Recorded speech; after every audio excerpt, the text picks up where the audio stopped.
I think, Nakia, you can go and open us up. All right, Brother Nakia is going to open us up with prayer.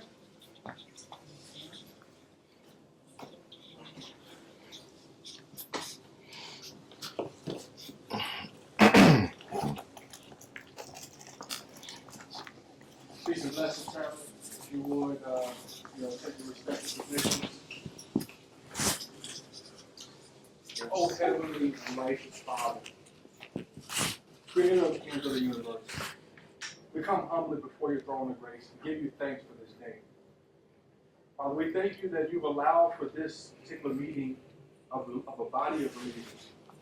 We thank you, Father, that the words that would be spoken would impart wisdom, guidance, and instruction. Father, we know that you speak through your people. And we ask, Father, that you provide your spirit to guide us in this conversation, which is so powerful and momentous. We give you the honor, we give you the glory, and we give you the thanks. Amen. Amen. Amen. All right, my name is Javion. I want to thank everybody for showing up here today by raising your hands. Who was there yesterday at the Inspired Roots event? Okay, we appreciate y'all. I knew you was there. All right, so this is the 4th annual Black Family Conference. Initially, it started off as the Black Love Conference, but we switched it because, Black Family, it pretty much encompasses everything. Now, when these brothers asked me to do the introduction to this, my first thought was, why they want me to do it? The one brother in this group that ain't married, that can't keep a relationship for longer than 2 holidays, what they want me to do this thing for, right?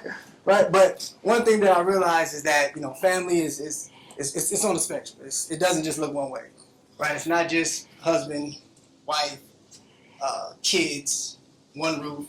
It's also co-parenting.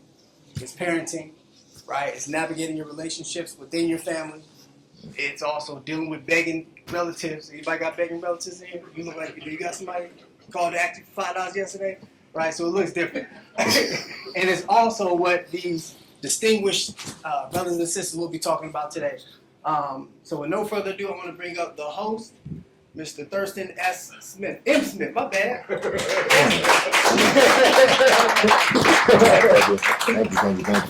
you. You got one? No, can you put one on? I think you put one on right here. Right? Okay, I can't see down. I got a thick neck. I said I gotta lose weight. It's a problem. That's a problem. Thank you, everyone, for coming out today to the Black Family Conference. This is something very dear to me.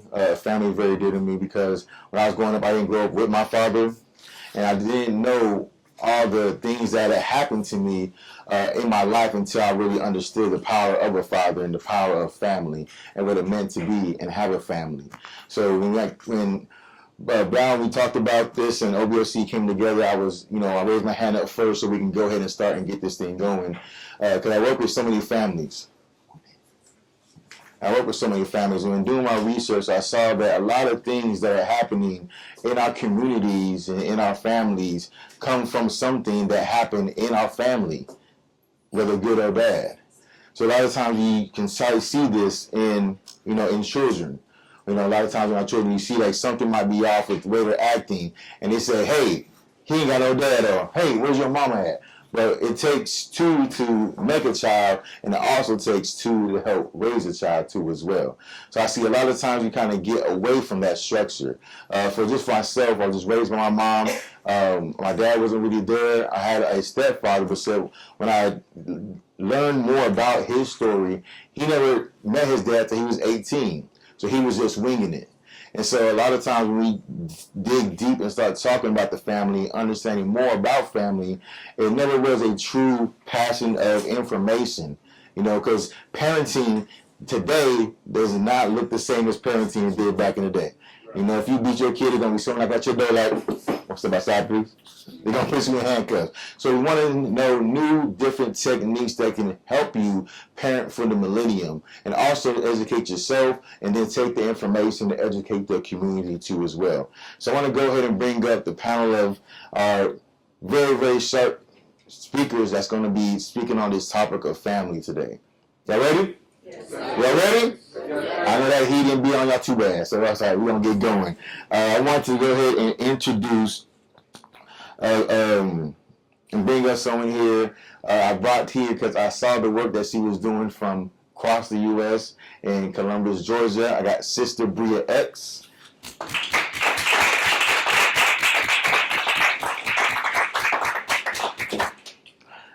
Next person I want to bring up here is Marion Hill from Man Cave. I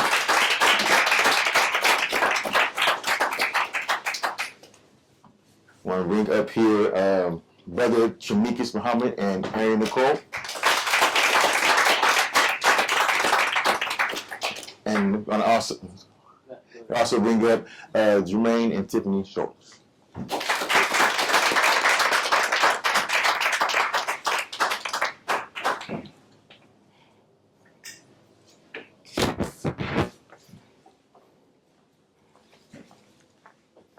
So, do they just leave this on the table, or do you want them to put it on? So, before we get going, I'm going to allow all our guests here to have a chance to just introduce yourself again and to speak about what area that they are actually in. So, I'll go ahead and start with Sister Bria. And I'm going to be passing this around. You don't have to hold it. You can just say it.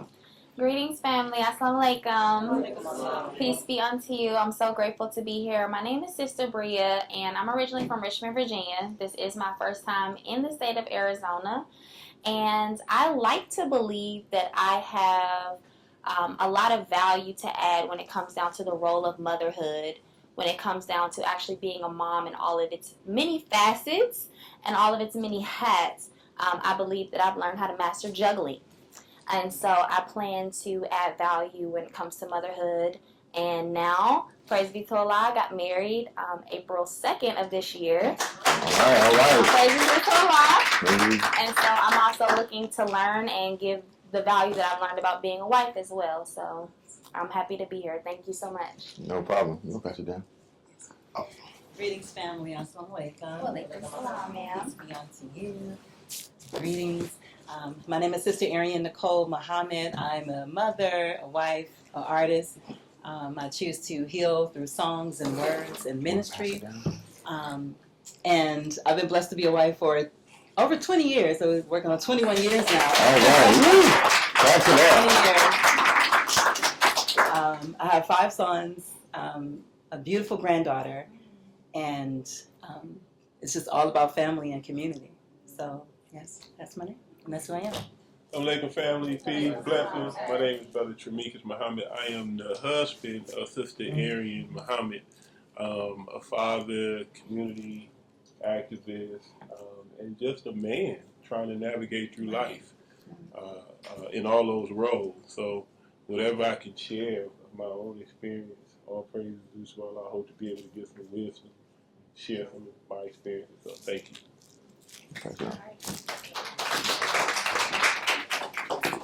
So my name is Tiffany Shoulders. I guess I'm here about marriage. My husband told me about this last night, kinda, and then told me, "Oh, you know we're gonna be doing this." Right when we sat down, I'm like, "OMG, okay." We've been together 34 years. We're married 28. All right. 15, so he's been it. So I just contribute what I can. What you have is enough, baby. Trust me. My name is Jermaine Shoulders, husband of Tiffany Shoulders. I share to the family. I, want to give my wisdom as well. Like she said, we've been married for 28 years, together for 31. We raised 4 beautiful children, and we also have, You're right, sorry. I was right, yeah. I was counting. All right. Close to it. 31. All right, so we have 4 beautiful children, 3 grandchildren as well. So we've kind of graduated on a certain level because now we're getting a second chance to do it again. And we're doing it on a level now where we understand the mistakes we made with our children and the things that we did right. We know we did something right because we have 3 healthy, happy, beautiful grandchildren. So, it wasn't all bad. So I'm just here to offer my experience as well, as a husband and, as a community activist as well.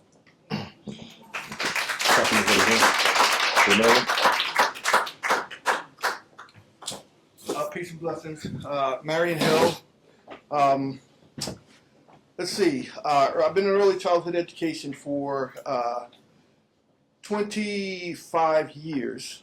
And out of the early childhood education, also the project or the creator, the founder, and project director for Man Cave. Men all need to be caring, actively engaged, vested, and encouraged. It's a fatherhood project. I've been married for 30 years. Have a son that's 26 years old that's doing some amazing things with his life. And when Thurston asked me to be here, I was more than welcome, felt more than welcome to come into this space to talk about fatherhood primarily, but also early childhood education. I take a different look at it because oftentimes we're looking at things from either a historical perspective or a social perspective, a spiritual perspective. But I also like to add the science to it, the brain science, because there's brain science behind it in terms of how we function as men, how we function as women, and how we nurture our children. So glad to be here today and glad to be part of this conversation. Thank you. I just noticed something very powerful here when everyone did an introduction and they talked about how long they've been married. There's almost 100 years of marriage, relationships. That's seen a lot of wisdom up here. And I'm about to be trying to extract every last piece of it so we can take it home with us. So I'm very happy to be here, to be sharing this information as we talking to you guys here. I'm going to go ahead and start with one of the questions that I have here. And it talks about what do you feel is the biggest challenges that black parents face today? So you can speak from past and then also take it back to future too as well. I'm going to go ahead and start here with Brother Man right down the line. Are you going to hit me with it? I'm going to hit you with it, but he said he got the brain side, so I have to come with it.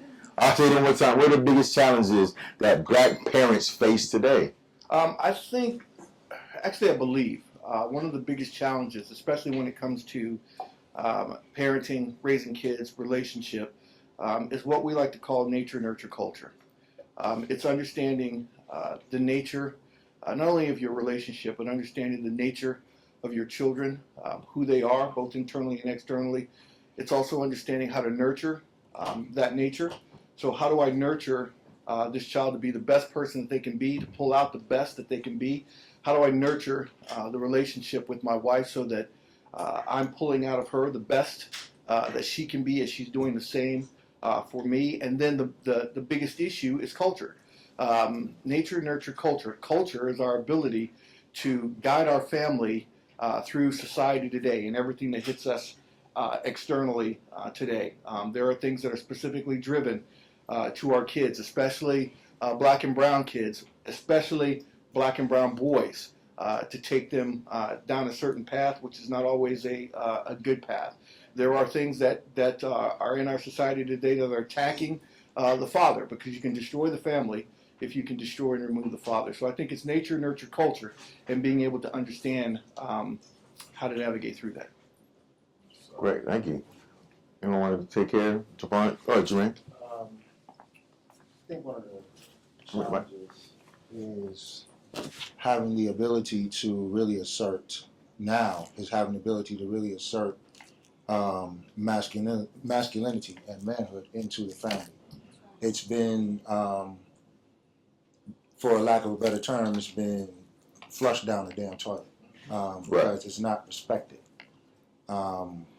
So one of the things that we've done was make sure that we prepare, and we were kids ourselves, mind you, to prepare our children for the world that we felt that they were going to encounter.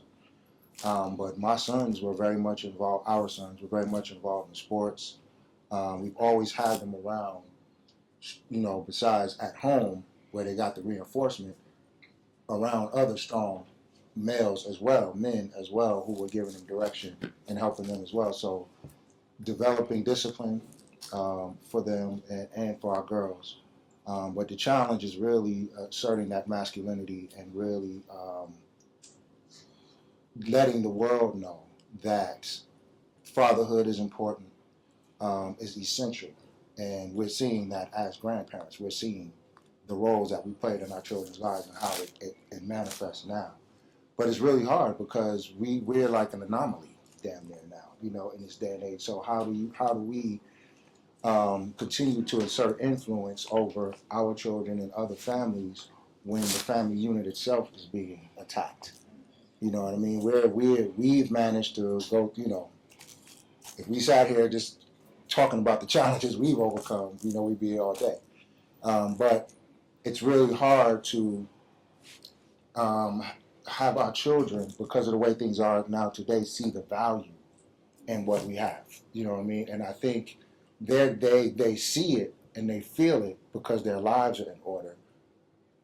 But it's outside of them that they see something different, so they feel like an anomaly too. Like, I come from a two-parent home. That's rare, you know, and especially in our community. So Yes, sir. it's challenging just showing the value of what it is to have a long-lasting marriage and relationship, and inserting family values, and, you know, seeing something that's actually healthy, you know what I mean, and not, you know, detrimental. You know, perfect? No. But damn sure healthy, because we are still here. You know what I mean? And we have smiles on our faces. We're on each other's phones and screensavers. So that's what we do. So the challenge is really just having these kids see the value in that. I love that. Thank you. Thank you. Well, Shamikas, would you care to speak on that too as well, from your perspective? I think it's all of the things that were mentioned, but especially the loss of community. There's a cliche we all heard: it takes a village to raise a child. Well, it's true. And when you live in a society where parents may have to work 10, 12-hour days, right, it's hard for them to work, come home, and then raise children, right? So oftentimes our children are lost. They're lost to the streets, right? They're lost to their friends. They're lost to whatever is influencing them, right? So, you know, one of the things that I find to be very important, Brother Jermaine just mentioned it, is being able to have, and you all do it, being able to have strong men, strong women around who you can trust, that in your absence, they will still give your children the right guidance. Yes, sir. And the other thing is the children themselves, right? Because they're competing realities. I often say to my mother that it was nothing you could tell me because I already knew it before you said it, right? So when you have children who don't understand the society, the environment that they're maneuvering through, then for those children, sometimes they reject good guidance. So then we as parents find ourselves trying to help our children navigate through a hostile environment in spite of their own ignorance, right? So again, that's where community comes in. Right. Because when community is there, I find, at my last point, that there are things that I can tell my sons, and I got 5 of them, that they won't hear it from me. But the next brother can say the exact same thing, and they'll listen. Yes, sir. But we can't get upset at that, Right. The objective is for them to have right guidance. So I think that's, for me, that's one of the major things. Okay. Anybody else care to take on the biggest challenges, Sister Bria? Oh, go ahead. Oh, yes, ma'am. Thank you. I believe that everyone's answer was beautiful. However, my answer is parents are very lazy. I keep it real. They use the fact that there's no handbook on how to raise children as an excuse not to seek understanding, not to continue being lifelong learners. And they abandon the process of life, thinking that high school or college was enough for their job. They get on-the-job training, but they look for no training when it comes to raising their children, and I think that that is deplorable. They put down the mantle as the teacher of the children and put it on a total stranger, and now the total stranger has a better bond with your child than you do because you didn't take the time to understand them and learn them. You want them to do what you say and not as you do. And so you don't change what you do when you become a parent. You don't put down the bottle. You don't put down the club. You don't put down the clothes. You don't put down the food. You don't put down the attitude. You don't put down the words and the communication that you used when you were single and childless. And now you're acting as a child, raising a child, And that is the responsibility that parents need to realize, that you are no longer, you graduated. You know, I heard my brother down there say as a grandparent he graduated, but as youth, young adults, college students, we graduate into being parents, and now we have a whole new set of lessons that we not only have to learn, but we have the responsibility of teaching. And parents have stopped learning their responsibility in their lessons so that they can pass it on in action and not in word. Because I've looked at my mom and I've seen what she did and I've seen what choices that she made, and it taught me to not make those same choices. However, I learned through her experience and not through her words, because she didn't have enough time. My mom worked 3 full-time jobs. And so did she have an opportunity to be a lifelong learner? I'm not sure, but I took that and said, I'm going to take the opportunity. I'm going to look for the handbook. And that's how I was led to the Nation of Islam and got into a class called the MGT. And I'm trained on how to raise my children.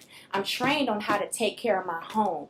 I'm trained on how to be a wife, because I needed the knowledge that I didn't have. And it hit me that how can I teach my son discipline to keep him alive? I was so anxious when I brought my son back from the hospital, because I prepared for the pregnancy, loved the pregnancy, prepared for the delivery, loved the delivery, and I freaked out. I didn't prepare when I brought my son home. How do I keep a black man alive? Because every day of his life he is going to be attacked. They are trying to kill him. So how do I keep him safe even when he's not inside of my belly? And that's when my postpartum got really high, because I couldn't protect him when he's not inside my body. And so I went to my mom and she said, there's no handbook on how to raise children, Bria. You got to figure it out. And so before I let it break my spirit, I said, you know what? I figured out how to do everything else. Let me go look for it. Maybe you don't know about the book. And so I found how to give birth to a God. And I realized that I had done all of those steps innately. And I said, you know what?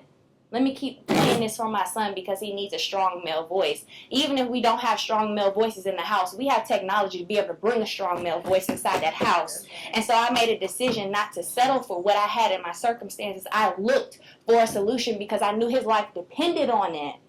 And so I got the knowledge where there wasn't any knowledge, and I knew I had to get it so I could give it to him. So that's why I got into the class myself. So I put myself in positions now where saying that a book doesn't exist, I don't accept any excuses when it comes to my motherhood, because I know I'm his teacher. There's nobody else that has that responsibility in this world but me. So if I have no village, that's one thing. But I also would say that the most important struggle is staying in the process as a mother. And it gets hard, and I counted every day from that hospital when he was crying every night, every day I counted it until something went off in my brain. And I no longer was tired to the point where I was delirious. I got to the point where I pushed through my process, and I didn't let that stop me from growing, that pain. And then I call it mommy brain. I stop when I'm done now. I don't stop when I'm tired. I stop when I'm done. And so I think we have to graduate in how we operate with our children. So that brain science now, it's like, okay, if I'm finished working at 6:30, the next thing I need to do, I need to stop what I'm doing. I need to cook dinner. I need to do homework. And once he's in bed, I can pick up my task after that. So prioritizing these roles are important so that I don't use an excuse of me being busy to take away the opportunity that I have now, where that brain is soaking up so much information to input it. And so that he doesn't have to unlearn the same way I did at 26, 24, 25. Thank you. Woo. Came in high and ready right there. I like that one.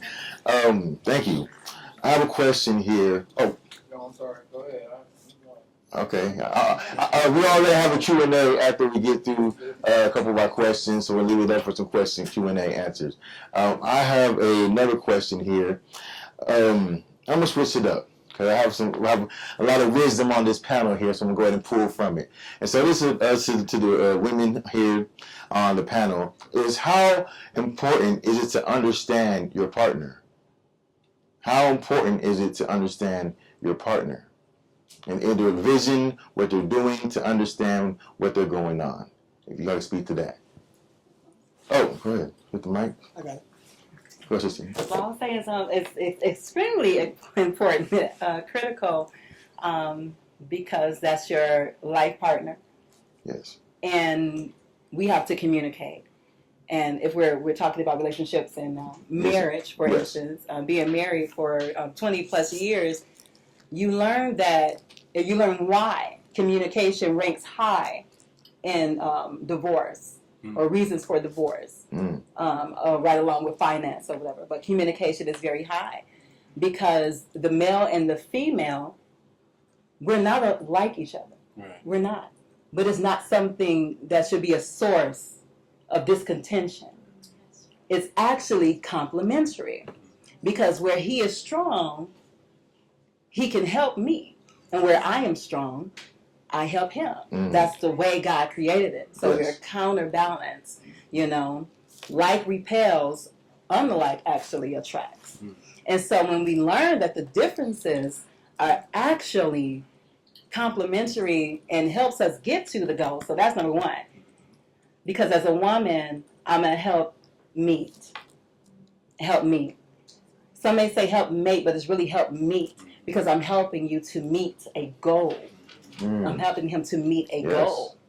And so when a man is clear on his goal, then that's when he really has need of a woman. When a man does not have a goal, then it's really no purpose because I'm helping you get nowhere. I have no purpose or function and I'm just around, right? And that's bad for the community because it leads to other things because we have to be goal centered in order to prosper as a community. So it starts in the family. And so understanding that is what gives us a good leg. So that's what I'm saying. Thank you. Sister Tiffany, can you speak to that too as well? I think for me, understanding my man is basically knowing the cues. You know, when he's coming home from work. Sorry about that. So I was outside for a second. The wind chimes. Sorry about that. Want to be outside for a little bit. Real quick, does any of your parents need water? It's our baby boy. My son, he called me twice a day, he checked on me, so I'm sorry. No. I'm gonna put my purse on. Oh, good. Okay, you said the cues. You put it on the cues. Okay. So just basically understanding, so picking up the cues, like when he comes home from work and just kind of, just understanding if he's not having might not be in a good frame of mind at that particular time and not be all up in his face. Just kind of understanding, giving him the space that he may need at that particular moment, or just, oh my God, so sorry. All right, good. He's calling twice. It might be an emergency. I'm sorry. Always parenting. It's all good. So it's all good. It's all right. He's parenting 24/7. 24/7 parents. You gotta go and do what you gotta do. I'm gonna pass it down to your sister B if you want to talk about how important it is to have the understanding your partner in the relationship. Yes. Praise be to Allah for this question because I just recently overcame an obstacle where my husband and I, we are very newly married, and so there's no dating in Islam. So we had to talk and have some really hard conversations through our courtship and through the first weeks of marriage, and it brought up so many things inside of me that I couldn't hear him because all I heard was my pain. And so in understanding him and understanding how important calm communication is for him because he's a fiery nature, I knew that my behavior when I get triggered wasn't going to make our marriage sustainable. And so in understanding him, I wanted to be able to help him in that way, to have openness while I talk about my feelings because I want him to be there because he's such a good friend to me. You know, when you talk to your girlfriends, it's different. You can be all emotional. You can be in it. She's like, girl, what? But men are not like that. They're like, okay, so what's the point? Right. How do I fix it? And I'm like, I don't want you to fix it. I just want you to listen. And so he can't listen when I'm in big feelings. So I said, you know what? Let me start phoning a friend. So I started calling my mom. And so then she could be our buffer when I have big feelings because she knows me so well that she can help him understand me when I'm trying to understand him and his big feelings. And so that showed him how much I loved him. So I think it's important that we understand our partner and our mate because it shows how much we care about them, and willing to be vulnerable even when we don't understand still can help us in the long term, because I thought my husband saying, once you're under my protection, things will be like this. I thought it was physical. So I'm in Georgia, he's in Dallas. But he told me a direction, and he was like, I want you to have a female do this. And I wanted to surprise him before I got there, and I did what he said, and he called me in the middle of getting his surprise, and I'm just like, he didn't call me. So I answered the phone, and it's all smiles, and I get off the phone, and the girl, she was like, I knew you were going to fold. I knew you were going to tell him. I said, well, he caught me, and he knows if I lied to him. But the conversation it wasn't so much of the surprise that made him happy, it was the fact that I obeyed him, and I followed his instructions, and I did something that protected me. Even though he's not physically here, me understanding how important his leadership is to him, me following and obeying his leadership shows him in different ways that I love him, Right. outside of just saying, I love you. You know, that really, it brings a bond together, and it shows how much respect I have for him, because now I've learned that men respect more than they respect the I love yous. Whew, I love that. You see that? That last part. And Yeah. respect. Y'all really like respect. Like, respect. am Y'all- I tripping? I feel like they like respect more than they do the, baby, No, you that's real. just make me feel so happy. Well, Yeah. you know, we have some men in here. Man, do you like respect, or the I love you, Philly W? You want respect? I want respect. Yeah. It's the same space. You can speak Yeah. up. It's okay. When you go home, I don't got you back, though. I mean, you know what I'm saying? You gotta move the tables. Okay, I like that. Right, I can't get that first one for you. All right, thank you. I like this one here. I'm going to bring this up to the men here on the panel. How important is having vision, not only for yourself, but for your family, too, as well? And how did you discover that vision for yourself and for your family, to lead your family? Brother Tamikis? You know, the scripture says where there's no vision, the people perish. Yes, sir. So it's the same with your family. You know, the element who is far kind of teaches us that if a man doesn't have a purpose, he doesn't need a wife. My wife kind of spoke on that, right? You don't know where you're going and what you're doing in life, then where are you going to guide your family? If you're going nowhere, you're taking them nowhere. So having a vision is important. But it's not just important for the sake of having a vision. You know, you just spoke about understanding. A person can't understand you if you don't know who you are. So oftentimes our vision is found in our purpose in life. Once we understand our purpose in life, then it's easy. It becomes more clear to us a vision of where we're going. So that's another critical point. And then the last thing that I will say about that is vision doesn't just mean this goal of where you're going. Okay. It's also being able to see yourself clearly. To be able to see your shortfalls and your shortcomings, right? Because if you don't, then you may have an arrogant or self-righteous attitude in your marriage, Yeah. right? Which makes it very difficult for somebody to walk with you, right? Because you will believe you're something that you're not. The other thing is to understand that sometimes your spouse, particularly as a man, you know, I asked my wife this morning a question. I said, because sometimes you see things I don't see. So, you know, to be able to understand, the minister says it like this, he said, the human eye, he said, it sees outward. Yes, sir. He said, but the challenge is to see inward. So if somebody's living with you, then they see you. And you have to be humble enough and wise enough, but you have to be humble enough to take the medicine that they're given for what they see. And you have to be wise enough to know how to administer. That's why, you know, you go to the hospital, the nurse is trained on the proper doses of medication to give you, based on your age, based on your weight, based on different things. If they don't know, they can give you a medicine that would normally cure you, But because if they're not trained, that same medicine that can cure can be medicine that can kill. Thank you. So you have a power in your marriage sometimes, life or death for your spouse. So for me, vision covers all of those different areas, if that makes sense. It does. It does.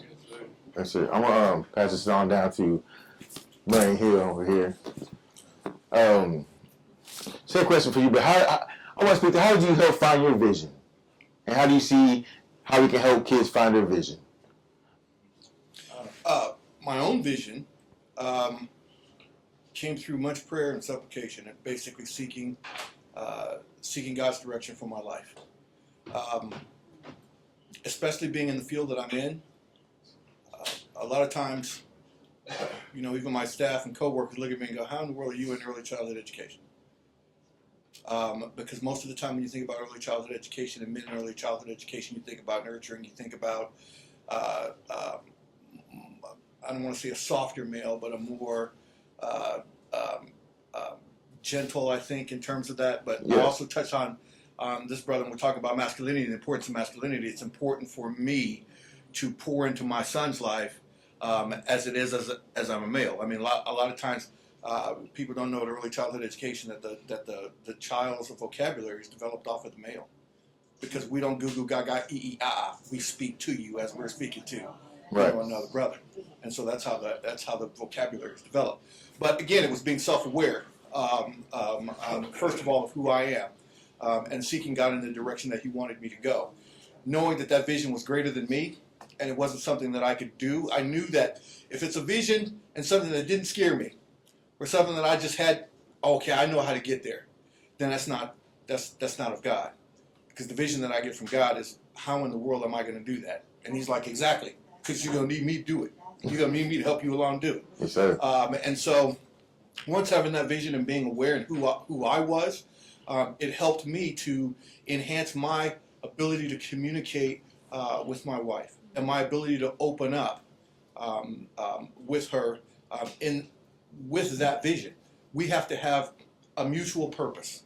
For our household, we have to have a mutual purpose. Once we have that mutual purpose, we're moving in the same direction at the same rate. Guess what? We get mutual respect, because we're moving in that we're moving in that direction. So pouring into my son again was really kind of setting the parameters. A boy needs you to set the parameters for him and tell him how I can operate inside of those parameters and what the consequences are if I step outside of those parameters. And then also pouring into the same thing that as I sought God, I poured that into him. To as a young man, it's tough going through this world as a young black man. You can't do it on your own. And it was up to me to to really pour into him, so that he sought God himself, so that he sought direction himself, more so from, don't deal with the physical, because the physical is not going to lead you anywhere, and the physical is going to pass by. It's what's in the spiritual, because that's where your spiritual blessing, every blessing that we have is in the spiritual realm, and God has given us everything that we need in order to sustain in life and to be successful, because he wants us to be abundant. He wants us to be successful. And that is in the spirit. You got to go get that. And so that's really, it's having this faith and not being afraid to talk about my faith, not being afraid to tell someone, this is what God has done for me in my life. Because as I talk about it more, then guess what? My faith becomes stronger. And so that's really Thank you. All right. I feel like we had a talk show here. Like Donahue. Now I'm on Montel. I'm on Montel. Stick with it. We're talking about how important is vision in your family, and how did you find your vision? I'm gonna be honest, brother. My vision has evolved over the years. Go ahead, speak on it. I started out young with a vision. I was a child actor for a long time, so I thought that was going to be my way. Until I met that young lady that you just saw leave here, and it changed. Because now it's not just about me and what I want anymore. So now I have someone to care about. We became parents within our first year of being together. So it changed again. Because now we have a daughter that we gotta look out for now. It's not longer about me. It's no longer about her. It's no longer about us. It's we. So it changed again, and I had to figure out what direction I wanted to take my life. By God's grace, I always had a desire to be independent and use the gifts I was given to take care of my family. So that didn't change. That part of my vision never changed. But how I was going to do it and what I was going to impart on my small family, on my little family at the time, that's what I was evolving to. And I'm going to tell you, it was a process. It took the second, the third, and the fourth child. First of all, to say, whoa, no more kids. But also, to say, now I really got to step up and figure out what the heck I'm going to do, because now I have 2 boys and 2 girls. Mm. So, and they came stair step, girl, boy, girl, boy. So it changed again. And the vision I had for my family at that point, I still maintained wanting to be independent and wanting to use the gifts God given me as a writer, as a performer, to take care of my family. But when real life steps in, for my young folk out there, real life step in. Yes, sir. And there ain't no excuse making, it's what it is. And there are things you see, and I'm going to be as brief as I can, there's things you see where was missing in your life as you're raising your children. So this is not just a one-parent generation, this is a generational thing. And what a lot of, and so I had to first understand that. My relationship with my mother, I didn't grow up with my father. I grew up in the streets of the Bronx, New York, so I had to figure out my life. But also, I was an actor. I was making money. I was on television. I was living a double life. Right. So I didn't want to take that into my family. I wanted more cohesion. So long story short, the vision that I have is the vision that's still evolving and still growing and still changing, because we are lifelong learners. We understood that as parents, we made a lot of mistakes that we didn't, I won't even say mistakes, I'll just say a lot of lessons were learned along the way. So the graduation is understanding that. The graduation is now, I didn't evolve into being the best dad, I evolved into being a better man and understanding my place and understanding my role in my children's lives. So the vision that I maintained for my, and it was very easy for my wife to jump on the vision, hey, we want to make money and be successful, but we also want to serve our community. Bet. That was it. So that's what we installed in the children. We put that in them even as we were evolving as individuals ourselves, because she was 15, I was 20. So you're talking 2 kids from the inner city, and we figured it out, and we're still figuring it out with no help. We had people help watch our children from time to time, but as adults and as grown people, we had no help but God. That was it. We put God at the center of our lives way early, to understand that each one of our children carries the name of God with them. Each one of them. We name all of our children as God in their names.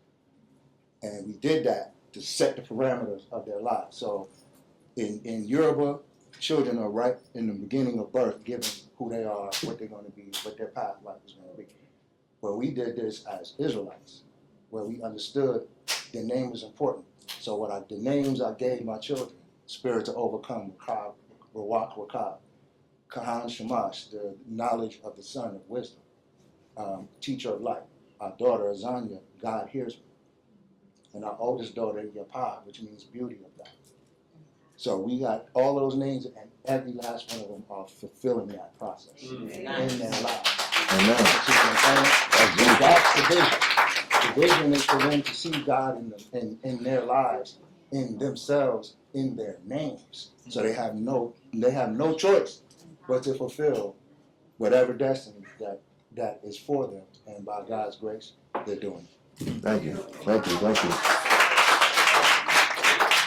me go ahead and bring this on the parenting aspect. What are effective discipline and communication strategies did you see the effective in the children? I'm gonna start down over to Brother Marion. Yes, sir. What do you feel are effective discipline and communication strategies for children? All right. I'm gonna give you a pyramid, an environment, and then how to operate in that environment. First thing we got to do is build a foundation. Foundation for children, foundation for young adults, foundation for adults. They need 4 things in the foundation. They need to be seen, soothed, safe, secure. When I say see, how do you see your child? Knowing the nature of your child, how do you see them? For example, my son comes in from high school. Hey, how was your day? I get that one-word answer, good. Okay, my next question then, define. Give me 3 words that define good. Guess what? I'm generating conversation with him. Yes. How was your day? Well, it wasn't so good. Well, give me 3 things that didn't make it a good day. Now we're opening up and having conversation. He knows that just in my saying, what's up? I see you. So they want to be seen. A young child, if a child is not seen, guess what they're going to do? They're going to do what they need to do in order for you to see them. And it may not necessarily be good. But they are going to get your attention. Yes, sir. So they need to be seen. Then they need to be soothed. Soothed is empathy. The ability to be empathetic. The ability to be able to meet them where they are. And to mirror that. A little bit more difficult. Normally when you say seen and soothed, those are things you think about maternal nurturance that moms do. But those are things that fathers not only need to do but have to do. Is to be able to see and to soothe, be able to meet my child or be able to meet my son or daughter where they are, to mirror what it is that they're going through and spend time in that space. I know we've heard how there's 3 things that, men, we don't like pain. The reason we don't like pain is we don't have as many nerve endings as the females do, so we don't like pain. We want to experience it, express it, expel it, get rid of it as soon as possible. The example of that is when you come to us and have a conversation with us, guess what we do? We normally interject and give you our opinion, and that's cool, and we're on our way. And you're like, I didn't ask you for your opinion. I didn't need you to interject. Why do we do that? Because it's painful for us to see you in pain. We interpret that as pain, so we want to experience it, express it, expel it, get rid of it. So be able to see them, soothe them. They need a safe environment. You got to provide a space. They need to have clothes on their back, shoes on their feet, food on the table. They have to feel like when I come into this space and cross this threshold, I'm safe. No matter what's going on in the world, when I cross mom and daddy's threshold, nothing can get to me. I'm safe. But they also need to be secure. And safety and security are 2 different things. Safe is that space, the environment. Secure is the ability to fall apart, have a bad day, and know what? Guess what? Somebody in that environment has got me. Mama's got me. Daddy's got me. Like if I have a bad day, if I just lose my mind, I know that somebody's got me. So seen, soothed, safe, and secure. When I develop that foundation, then guess what's going to happen to my kids? The next, I'm going to teach them, that is teaching them how to become assertive. I'm giving them the boundaries and how to speak up for other people, how to speak up for themselves, how to speak in general and do it in a respectful way. They become assertive. And when they become assertive, now they start to become competent. They're learning. Now I'm operating in the prefrontal cortex because you're asking questions and they're learning. Our relationship now is built on communicating and knowing that no matter how rough it is, as the parent, I'm going to self-regulate. I'm always going to be here. You might be jumping all over here. I got to bring you back to here, self-regulating. I can't have a conversation with you. You jump up here, then I jump up here, then you jump up here. And next thing I know, we're shouting and somebody's walking out of the room, closing the door. So I want them to be competent. Then when they're assertive and competent, now they develop purpose. They begin to see themselves for who they are and begin to determine purpose for them for their lives. So seen, soothed, safe, secure develops assertiveness, competence, and purpose. When I get that, then they begin to understand, I know who I am. And when they know who they are, guess what? They can look across the room and know who you are. And then when they know that, at the top of the pyramid is I now know who we are collectively as a group. When we don't build that, as mothers and fathers collectively together, then we allow them to build a pyramid for themselves. And this is where you get children parenting children because parents have decided to give up their authority and the space that they're supposed to operate in for their kids, and they will build the pyramid out of whack. So let's have another hot seat, Brother Brigham. Is the discipline and communication strategies the same for the boy and the girl, or is it the same, or is it a difference with the brain science? In theory, and I mean in theory it's different, but in theory it's the same, but the application is different. Okay.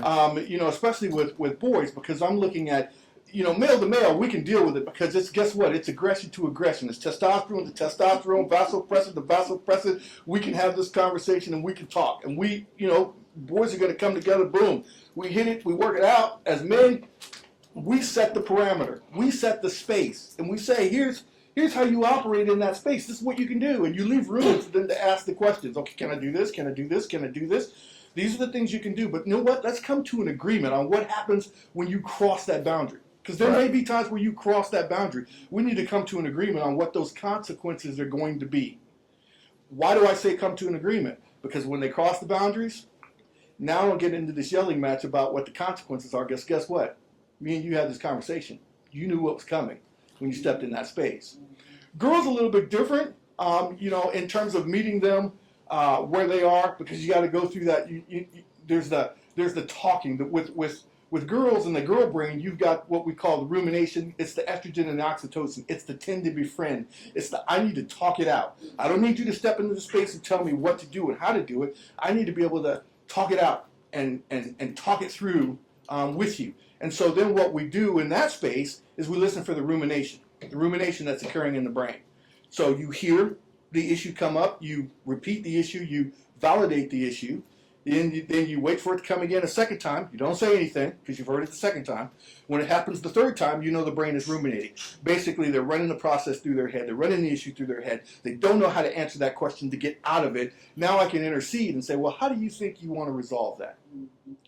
So again, it's just understanding basically how we operate and communicating on those channels. But I think the biggest thing is, and I just had this conversation with my wife before I left because she was asking me about her hairstylist who's having issues with a 14-year-old daughter, just going back and forth and going at it. And I'm like, everything that she's giving her this response that we don't have relationship. Yelling and screaming at you and going back and forth because it's the brain saying, without even having to speak it, we don't have relationship. Because I need to get to when we have a relationship, I need to get to the prefrontal cortex where executive decisions are made. And now you're asking questions. We're able to sit and communicate with one another. It's telling me we don't have a relationship. So I've got to work on relationship. And part of that is being able to self-regulate. So, mom gets in the issue, the daughter takes it to the next level, the mom takes it to the next level, then the daughter takes it to the next level, and the mom takes out the belt and beats her, and she's 14. Right. So now we got a whole nother issue. So they're different. That's a part of understanding the nature of a child and then how to nurture that nature. Thank you. And we just wanted to chime in here on what are the effective discipline and communication strategies with children. It could have been from past to present. It could be something that I tried, that failed, and I came out a different way. Anybody? Sister Bria. Sister Mike. Yes. This is something that I've been trying when I talk to my son and we discuss certain things like the doctor said, actually discussing and agreeing on consequences. I hold myself to those same consequences. So I put myself in timeout. I've said, oh, no, mommy needs a second. Oh, mommy's upset right now. Mommy's going to breathe. Breathe with me. Can we pray? And we pray together. So I actually execute some of the strategies that I want him to execute, and I do it in front of him, and I talk him through my big feelings. And I can tell that when I have big feelings, my son can feel those big feelings, and sometimes he'll cry when I cry. And so I show him how I work through my big feelings, whether that be prayer, putting on a lecture, checking in with my body, making sure I feel safe, and just giving him also the opportunity to not like something. And so if he calls me, and because his dad and I were in two separate households, and one day he called me, he said, Mom, nobody's happy that I'm here. And I said, really? He said, yeah, I'm uncomfortable. I said, I'm on my way.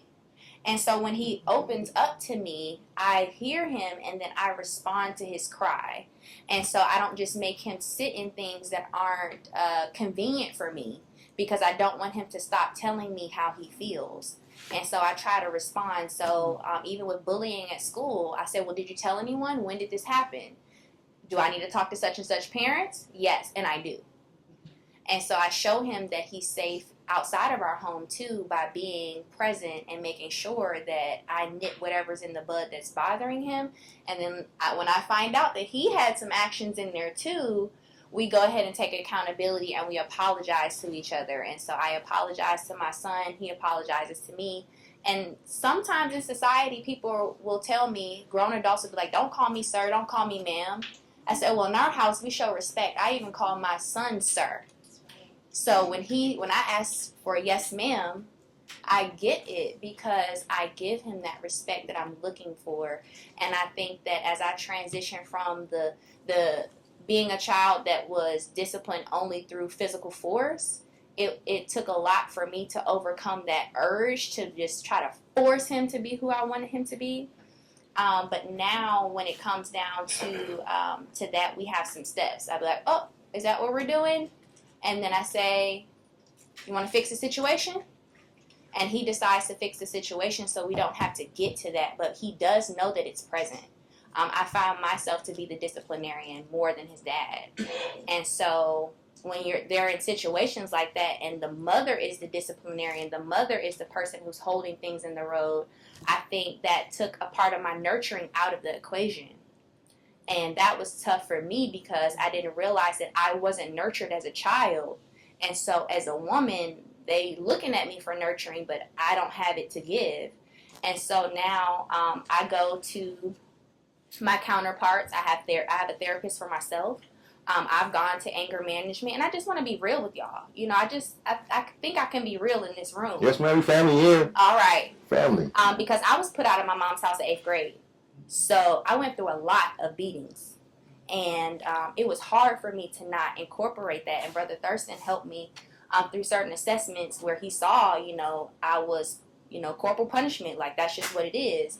But now that my son if he's 7 years old, he's so much more intelligent. We can talk things out and we can reason together.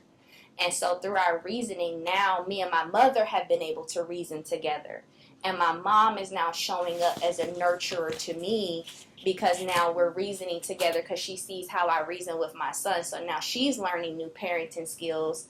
At our relationship now, we can be mother-daughter where we used to be peer-to-peer.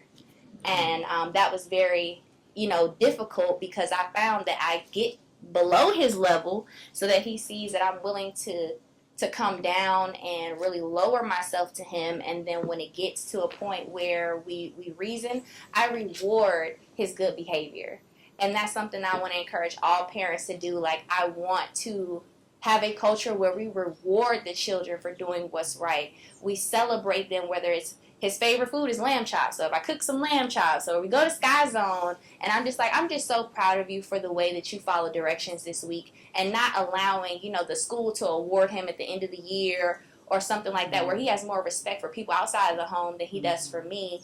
And so if I don't cheer him on when he's doing his homework or when the tooth getting pulled out, there's no tooth getting pulled out because mommy's not here to cheer me on. So now we've developed that relationship where it's more positive reinforcement than having to overbear him with physical punishment. Thank you. Appreciate it. Yeah. Anybody else? Yes, go ahead. I think that what came to my mind when you said that was the phrase, praise what you want to raise. Ooh, I like Praise that. what you want to raise. Oh, it's a hot one. Yeah. Praise what you want to raise. Praise what you Let's want say to it again real quick. Praise what you want to raise. Okay, there we go. Little Amen. tip put on the back. No, yes. Starting off as a young parent, I had my first child at 16. And so you grow and you learn. And one of the things this takes me back to actually our first question. We were talking about what was the main issue or problem we felt existed within the Black family. And I wanted to say education, because we do have to learn. All of us have to learn. Mama didn't know, and sometimes we turn around and we judge our parents. And then we come into the seat of parenthood and like, oh, now I see, right?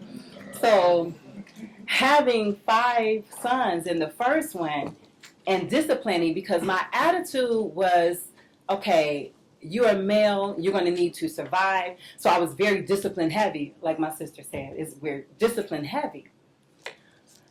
And then you learn that, and I still do it, like, okay, when you're a toddler and you're learning like 3, 4, they call it the terrible twos, or 3 and 4, what have you, I will pop that thigh.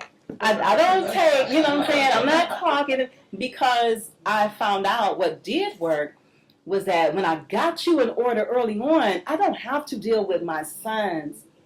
They're not in my face at 14, 15. They're not aggressive. They are very respectful and obedient as teenagers. And so I would definitely share that with like young mothers. Like you have to do it. You're going to have to pop a little bit that thigh if they're hurting themselves or hitting you. Okay, I see a lot of children hitting their moms and things. No, that's a no-no. You have to be stern and forth. You have to balance. Like, I'm not trying to be a monster. You know, I'm scared of my child. But you have to be stern, and you have to say, no, this is not going to happen. So you have that tone, that command tone, the little pop and what have you. Enough times of that, they're straightened out. And I've seen it. I have 5 sons, you know, to prove that. You know, you do it when they're very young. But I love what my brother said about the seen, soothe, safe, and secure. And that seen, of course, that's to praise what you want to raise. And then I found out with my younger son when he brings schoolwork home or something like that, and we just, oh man, you know, he gets better and better and better. And we came around the corner. He's 10 years old. He was doing his work at the table on his own. You know, math. He's trying to get his fractions right. Okay. You know, so they're like, it really encourages when you praise what you want to raise. But another thing, as far as education goes, we have to realize we were purposefully destroyed as a people, purposefully destroyed as a family, the Black family unit. And so one of the sayings I find very, very, I think will be very helpful is a saying by the Most Honorable Elijah Muhammad. He said, separation is more important than prayer. Mm. Mm. We are in an environment of white supremacy. We are in an environment where we literally have to, you know, if we have to send our children to public school, you have to debrief them and things. But we have to separate. They have to be in their own school system. We have to have our own school system. And that's why I love what O.B.F.C is doing with the training programs, because that is very essential. Environment shapes behavior, and structure determines behavior. Our young man, someone brought up about the demasculization or the effeminization. That's because we have not separated. Us as a culture, when we're up there, we don't do that.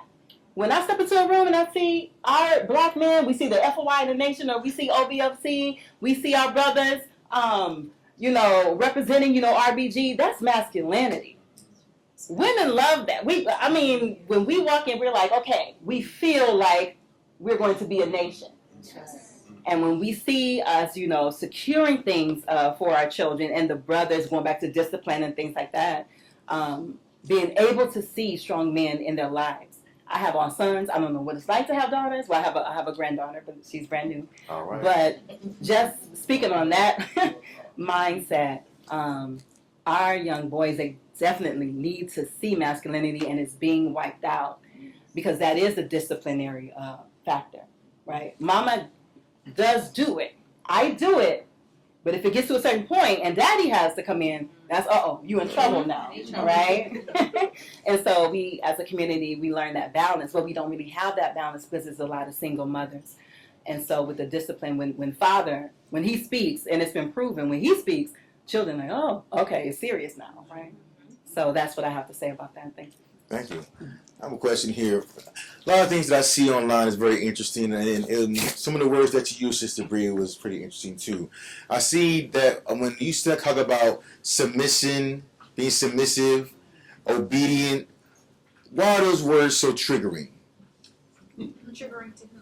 to the individuals online. I see, it goes back. People start bringing out whole biblical scripture. Well, before this and then that. So, how do we work through those things about triggering? When you hear submissive, obedience. Because I looked it up. It just means agreeing, coming to an agreement. But everyone's so triggered about submission and obedience. Why do you think that is in a relationship? Okay. Actually, I'm gonna go with Brother Shamika's here. Okay. You want to start with me? I want to start with you. I wanted to get to the children because I beat mine.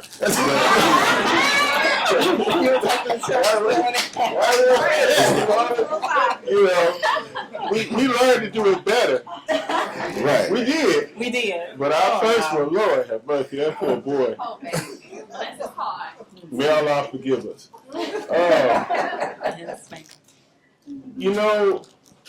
To ask, I imagine you didn't say it, but I think you were saying women. To ask a woman to submit to a fool. Again, I said earlier, to have a vision of where you are, who you are. Yes. Right? I don't stand here or sit here as a husband who has been without fault.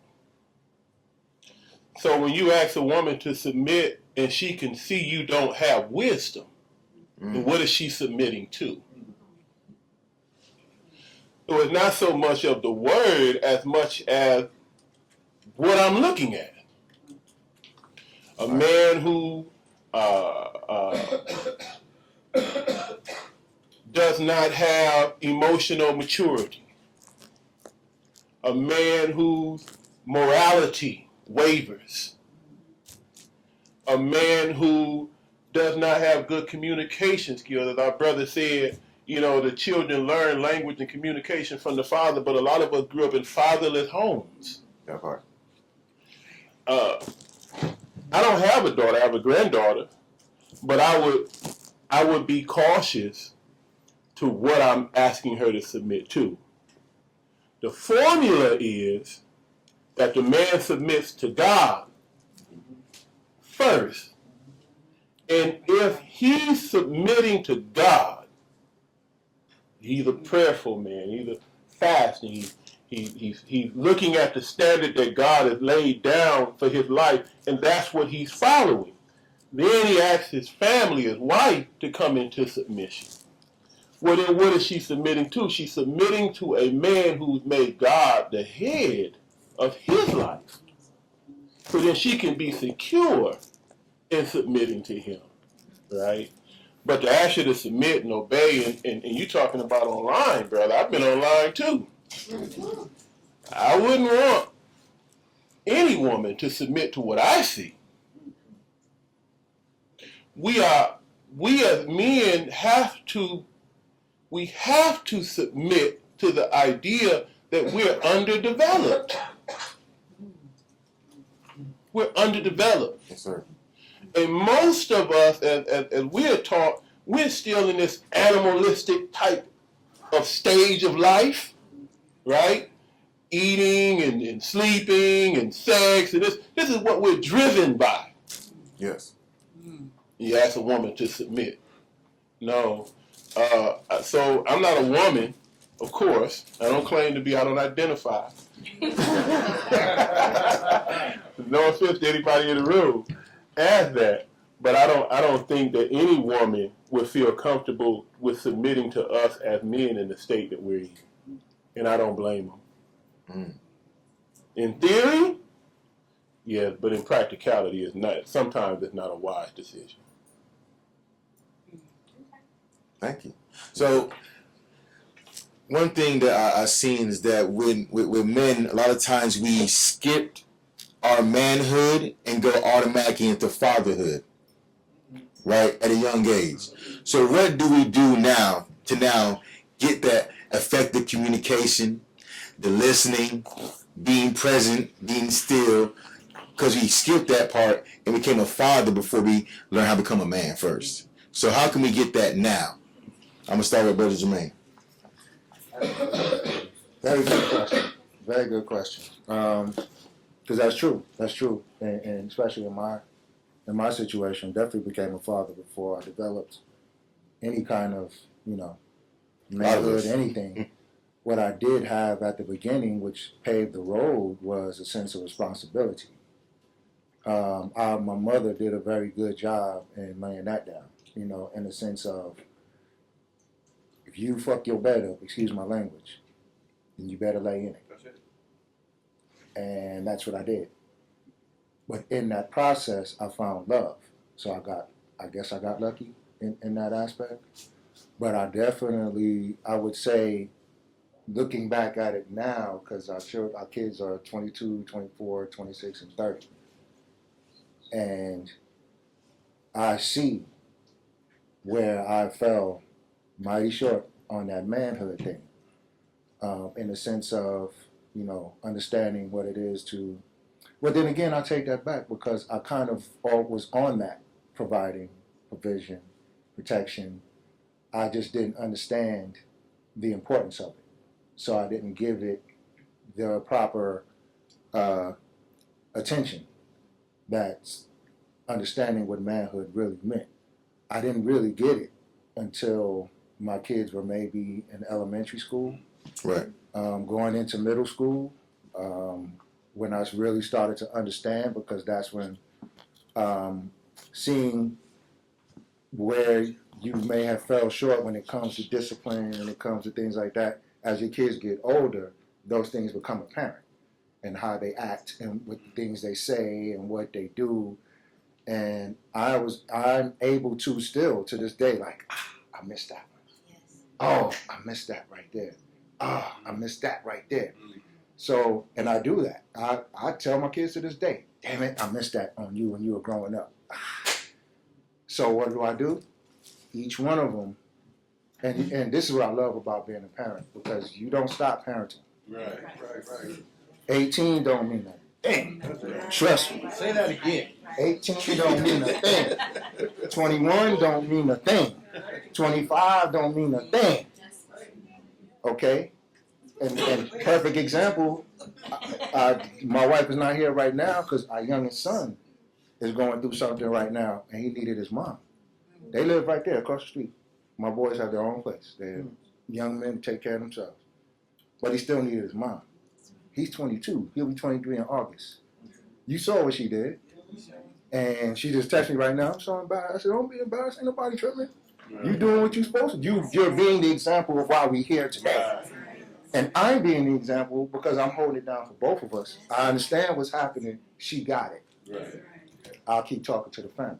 And we'll talk about what's going on with him later. That's what I'm talking about. It doesn't always come. The manhood thing didn't come until way later. And actually, and this, a lot of men don't like to hear this when you're speaking about online, but the brother was right. Mm-hmm. My submission, I submit to her. Well, why not? She submits to me. Yes, sir. And if she was right here, she'll tell you, I don't have a problem with submitting to him. Because why not? What have I done for me not to submit to him? He's done everything he's ever said he was going to do for his family. You know what I'm saying? And I don't have to have $1 million. You know what I mean? All I have to do is follow through with my word. And that's what she submits to. She submits to, what I'm saying, the follow through. And trust me when I say that's even a process, understanding when to follow through. Because that's what I fell short in that aspect too, as far as my children not really coming, hey, I'll get you those shoes next week. A bill comes through and I can't get them. So now what? So that is things that come back to you. Like, dang, my son had to go out there and hustle the money himself to get what he wanted. Now you could look at that two ways. I could look at that as a failure. Dang it, I wasn't able to do that for him, so he had to do it himself. But I could also look at it as positive. He saw what he needed and he did something about it. Right. And it was positive. It wasn't where he had to stand on the corner and do nothing. The example, they seen their daddy work 80 hours a week. So all they know now is how they get it. I got to put myself out there. Not in the sense of I got to be on the corner. No. I'm going to do it the way my dad did it. And that's the example. So that's how it comes back to me. Like, okay, I may have fell short there. I didn't get the manhood thing there, but they got the lesson. They got the lesson because their life was tough. Their life was tough. I'm not gonna lie, we didn't have a lot. Right. Not that anything was with me and their mom. We just didn't have a lot. So they, a lot of things kids want, stuff like that. So what that did was help them develop a sense of responsibility for themselves. And the blessing is in that is they're able to look at you now, especially my boys, and say, I get it. We got it, Dad. Don't worry about it. Each one of my kids told me that. We get it now. We understand. Right. We didn't like it at first, but we understand. Why? Because they know how to get it for themselves. And some parents be like, oh, man, I don't care. That's good. That's good. You know what I mean? And that's good. And they see it. And that's enough for me. That's Right. enough for me. So the manhood thing, it comes back. It comes around. And it's a constant evolution. Because I'm still growing as a man. I'm still, evolving. And we're entering into a new phase of our lives, empty nesters. So now we looking at each other like, oh, we missed them kids. Don't we? We missed them kids. You know what I mean? So that's a whole nother thing to now. I got to relearn my woman. Right. Who is you now? You know what I'm saying? Who am I now? She looking at me like, who are you now? And I'm looking at her like, who are you now? Right. And that's beautiful. Why? Because now I get to love and do all that stuff all over again. And it's a continuous evolution. And the kids are benefiting from that. Right. Because they can look back and be like, my parents been together for all this time. We seen them argue, we seen them do everything, and they still here. So there's hope for me. Right. Our oldest daughter's been in her relationship for 12, 13 years. So there it is. I'll pass it on to Brother Marion too. So for our men that have skipped through manhood and went to fatherhood, how can they go back around and get those lessons they might have missed?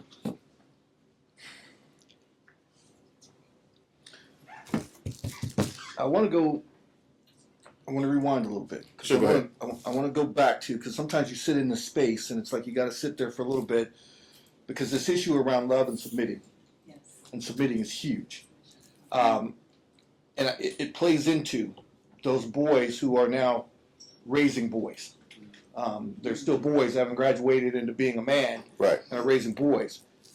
And I think when I look at that, I have to look at the interpretation or what Paul was saying in the church of Ephesus. This comes directly out of the Word. And what he was saying to the church of Ephesus, he was flipping relationship and flipping marriage upside down on its head. Because at the particular time, you looked at the Romans in the area that they were in, Romans had 3 relationships. They had a wife, a concubine, and then they just had another woman that they just hung out with. The wife was there to raise the kids, to carry on the name.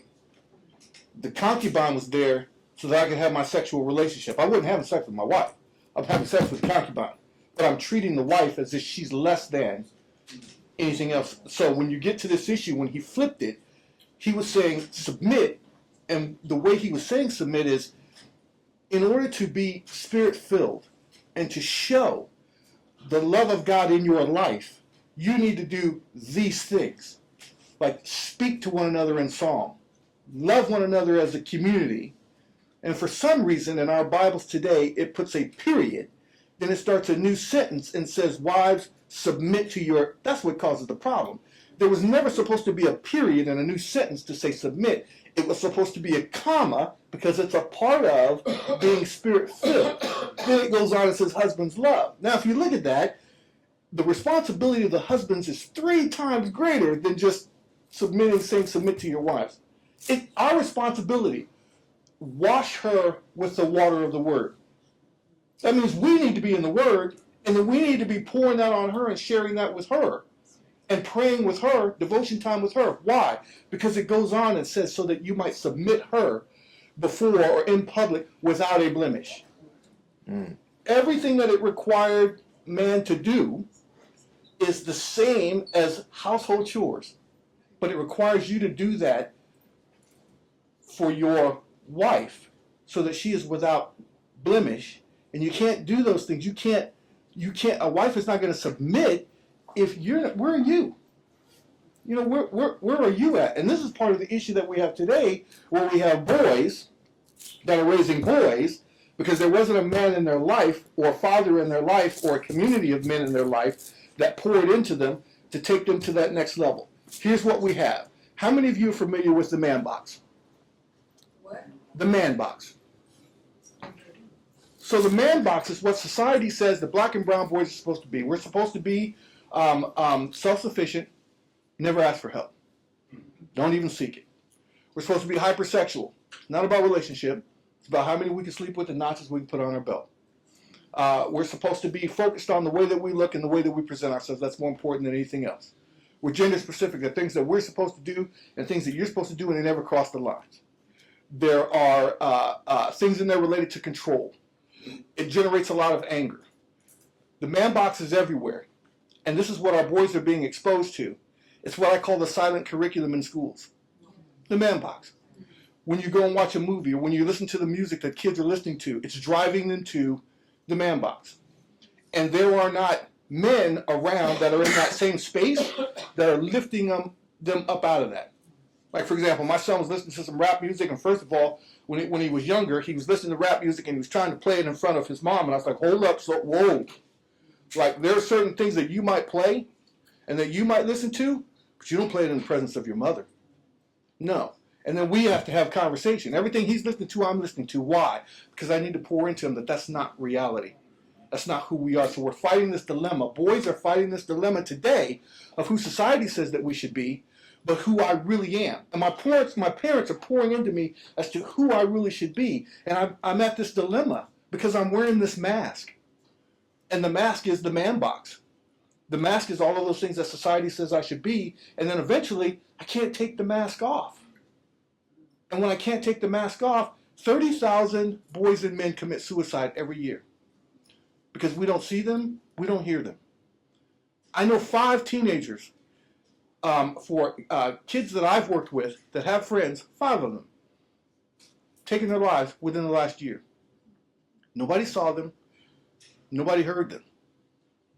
They saw them, but they didn't want to approach them and say anything to them. So now you have these kids that are now raising kids. Having this conversation again with my son and a group of his friends. He's allowed me to come into this space of 26-year-old, 27-year-olds and sit down and just chop it up and have these conversations. And the stuff that they're telling me is making me crazy. I'm like, I cannot believe that. I can't believe that a boy who has a relationship with a girl and is going to leave that girl wants to impregnate her so that no other men mess with her. I mean, who does that? And I can't believe that these girls are thinking that in order for me to hang on to him, guess what? I got to get pregnant, and I think I'm going to be able to. That's not going to do it. But then they don't have men, and these are kids that I know that have fathers, and I'm like, where are you?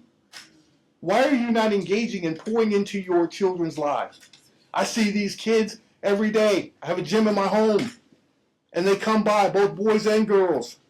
I got a friend that I just lost a relationship with because his daughter, 26 years old, comes to me and pours her heart onto me. I'm like, why don't you have these conversations with your father? Or your mother. Because they don't hear me. They don't see me. 45% of children in this country are considered insecurely attached. They don't know how to communicate with other kids. They don't know how to have conversation or relationship. Why? Because they were insecurely attached in their home. Their parents did not engage. The father did not engage. And so how are you going to get these boys to go from boys to men? You've got to strip them down and build them back up. That's why O.B.F.C. You see O.B.F.C. here. That's why you see they're stripping these boys down. But you've got to allow yourself to be stripped down and for other men to pour into you. What does healthy masculinity look like? What does it sound like? What does it feel like? How do I stop looking at her as an object and look at her as a human being? We've got men today that go through our programming, fathers that didn't have fathers, but they have to be willing to allow themselves to be stripped down and built back up. It's educating and consistently educating yourself. If you are not learning, you're dying. You have to keep pouring into yourself, even as parents. It doesn't matter. He said 18, 19, 20 years old, you keep parenting. Why? It's just a different situation. But they're looking at my father as my rock. They're looking at my mother as my rock. Even though I might be 20, 30 years old, guess what? There's a wisdom and knowledge that's there that I'm going to learn from. So we have to be willing to pour into our men. We have to be willing to approach them. We have to be willing to have those critical conversations with them. We have to be able to have those real conversations with them, but we also need to understand what they're going through and be on that level to be able to have those conversations. So you may not have to, don't pull yourself away from the music. Sometimes stop and listen to what they're listening to gain an understanding. What are they watching? They're online and they're looking at things. They're looking at things that Lord knows they shouldn't be looking at. Right. But also a lot of these boys are online because they're trying to find out who they are. They're trying to discover themselves. And you've got podcasts that are going on that's pouring into them that is the wrong thing. And it's all because we thought, oh, he's at home, he's safe, he's in the room, and the door is closed, and you think he's okay. The doors are not closed in my house. So you have to be able to intercede. You cannot be lazy. Right. You can't be lazy. Okay. Now, yes, Sister Bria, go ahead. I'd like to speak on the original question. Thank you so much for sharing that. That was an excellent insight and perspective into the male mind. And I know that there's two directions of this chemical reaction of submission. On the male side, I think the brother broke that down very well. But on the woman's side, y'all don't attack me with this, okay? But I have learned that there are levels to submission. And when a woman submits, she's making a conscious choice. So we submit, and we have been submitting to mediocrity. So if, for example, I used to be a bully to the bullies because I didn't submit to being a mean girl. Some people submit to being a mean girl because the girl who's popular is mean. So you submitted to that girl as a girl. You submitted to that and you allowed this bullying to take place just because it wasn't you. So you submit to your environment as a woman because you want to be accepted. Through peer pressure, you learn to submit. But when it comes to submitting to a man, they want to get upset because they don't know who God is. God is a man. And when you learn who God is and you learn that he is not a promise breaker, you can identify God in a man.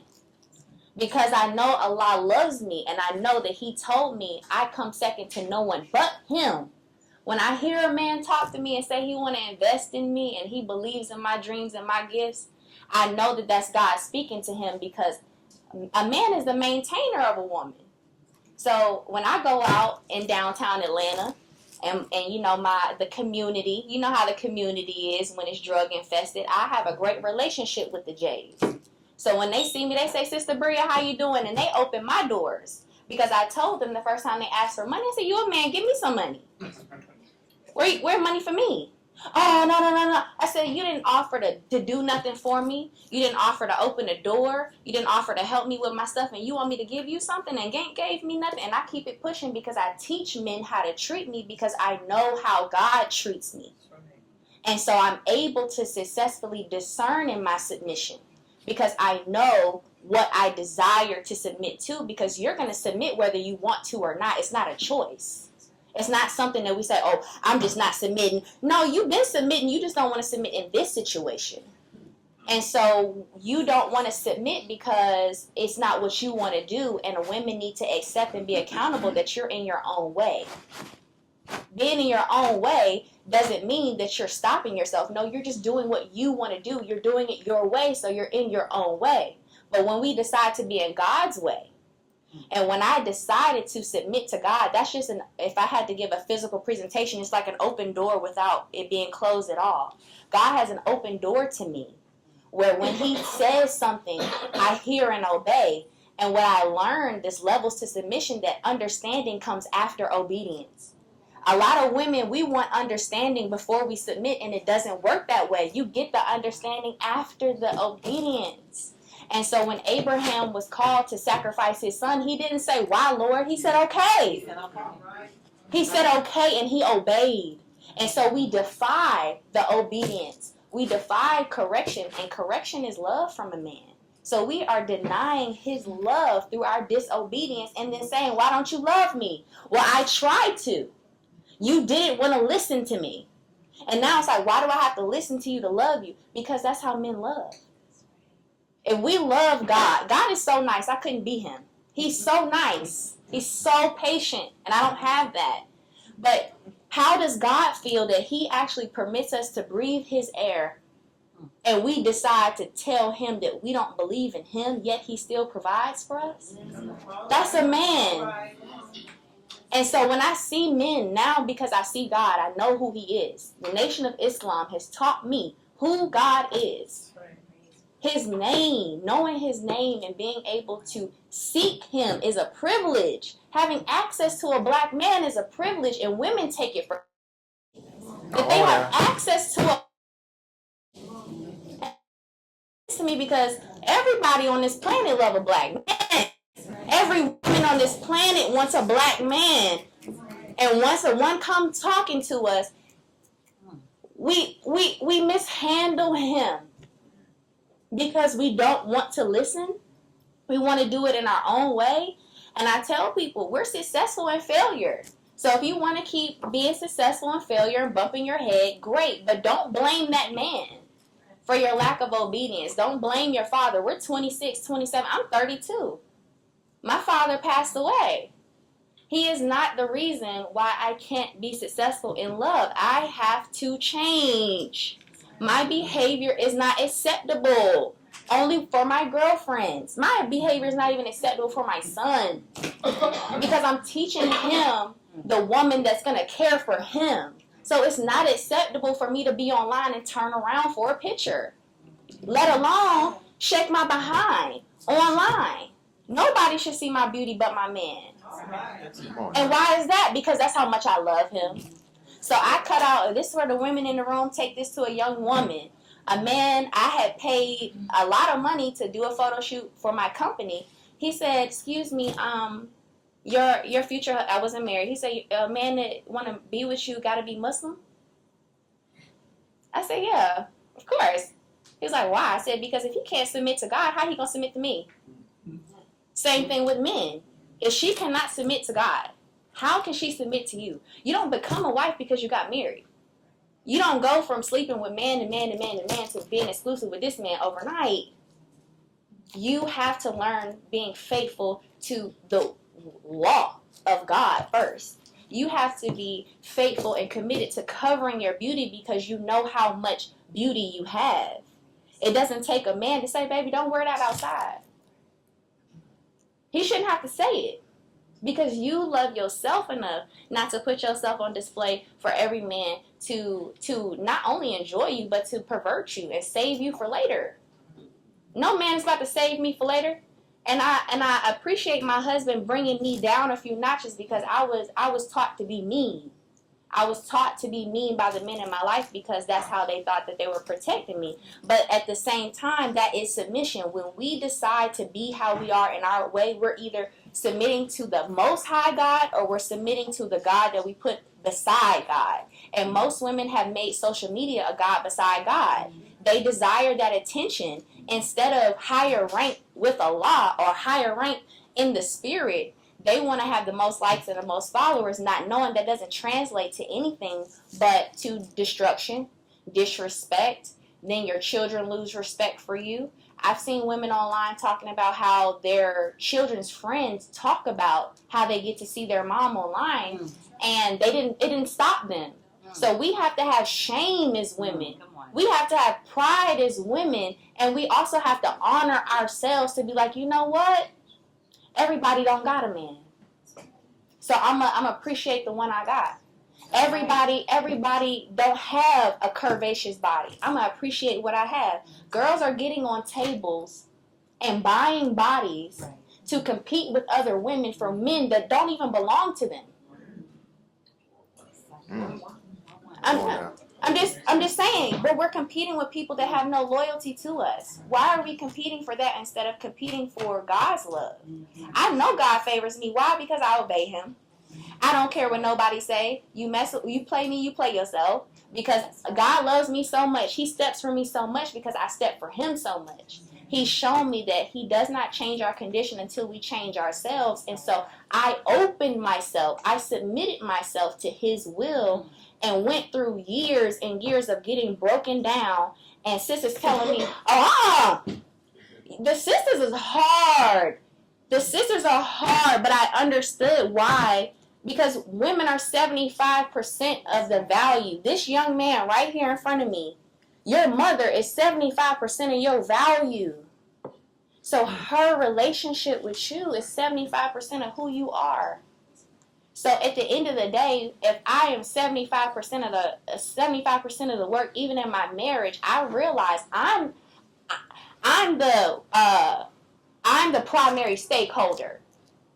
And so in submission and in modesty, we cannot separate submission from modesty. Modesty and submission are in a relationship with each other, because just because I'm right, I don't have to tell my husband. Right. I can be quiet and he'll come to me. I don't have to chase my husband.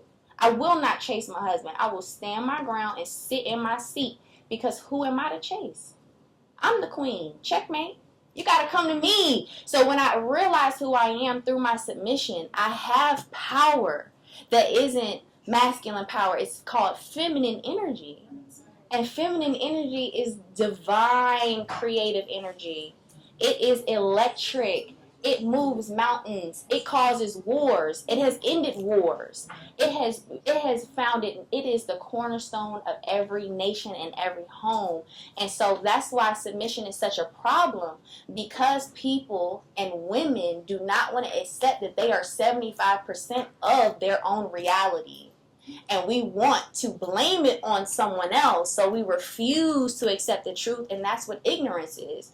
Ignorance is willful rejection of the truth. And because you don't like that it can be from your father, your mother. I've even seen, I fell out with girls because they told me, oh, why don't you just get it from a nigga? I'm going to be real with y'all in this room. Okay. I've had people in my life tell me to get money out of a man so she can go to the beach. I stopped being friends with her that day. But some women have submitted to their friends, and they have put themselves in dangerous situations because they chose to submit to it. And then they want to blame the friend. It wouldn't have been her fault if I did that. It would have been mine. So the devil is a lie. All right. And so when Jesus was asked, do you want all of this? He said, get thee behind me, Satan. It's not about that. So when we check our motivations and our motives as women, what do we want from a man? Do we want him to just be a bill payer? Is that all he is? Is that all a man is for us? It's just rent, food. Is that all he is a good time? See, we don't have the right idea. We don't have the right vision of a man. We don't have the right desires in our heart, because God gives us our desires in our heart. And when I looked up what want and desire means, it doesn't mean something that I want. It means lack. Sister Bill on that part. I want to open up because you said a lot here. Sure. I want to open it up for the cute. I want to open it up. She ain't come here to play. I'll tell you Sure, that. I did not fly across. No one's here. We need to bring the fire. Yes. I want to open it up for some Q&A. Got some Q&A. I'm sorry, sister, I didn't yellow. I got your name. So I have a comment. I'd like to get your insight. Yes, ma'am. For young women in their 30s or so who had children in their teens, and they're at the stage in life that they don't have any idea of fiscal responsibility, planning for their later years in life. They're slaves to fashion. I just left the store, and the sister's hair was great. The little edges, the braids, her eyelashes, everything. But I'm thinking, fiscally, how much money do you have in the bank? Do you know, are you teaching your children proper nutrition? The whole person. Are you so into your culture that you don't realize that you have to go cross-culture when you leave your house, when you have to discuss somebody 6 and 7 figures, a banker or whatever. And there's certain ways you have to conduct yourself. And when you come home, you can debrief. But that's just the reality of the world we're in. Do you have any ideas how we reach those young women and say, hey, wait a second, you're going to have to make some adjustments in life because in another 20 or 30 years, you're going to realize it's kind of late to start trying to do some physical planning or lifestyle planning. Wow. Yes, ma'am. That's what I think about to that question, but thank you. Well, one of the things that popped up into my mind when you were talking is a phrase, people don't care how much you know, they want to know how much you care. And I was speaking to a young woman, and I had a program in Flint, Michigan, that's where we're originally from, and it was dealing with culture and social engineering that's going on with our young women. And I asked the girls to complete a survey on the course, and one young woman, she said, everything that was talked about and everything was just, she got all bad remarks. Bad. I said, well, what can I do to help make things, better for you to retain this information? And as we got to talking, one of the things I realized was that her self-accusing spirit was being hid. She was feeling a certain type of way, like she was being attacked. And so I told her, I said, my purpose in making this course is so that you won't be snared by what's going on in society, by a people who are corrupting us through music, through the lyrics, through gossip everywhere and slander, all the, TMZ. That's all we feed on. We're scrolling on social media. So we are being socially engineered into a creation of another people. And to get her out of that grip, I had to show her that I was there because I loved her. And everything, all of her shields just came down. And she began to tell me certain things. This is what I'm dealing with. So we're coming now to be, how do we make friendship? How do I show you or help you with something that it is that you need? Because now that door is open and I see that you care, you're in my house now, you're in my living room now, and it's breaking the ice. And so, and it's difficult because I know we have busy lives. We're busy. And you're trying to make an impression. But sometimes a smile, it's a smile. Or a piece of information. Something that's helpful and quick, right? But I think that too, just finding ways to befriend and show love first, I found that it opens many gates. Thank you.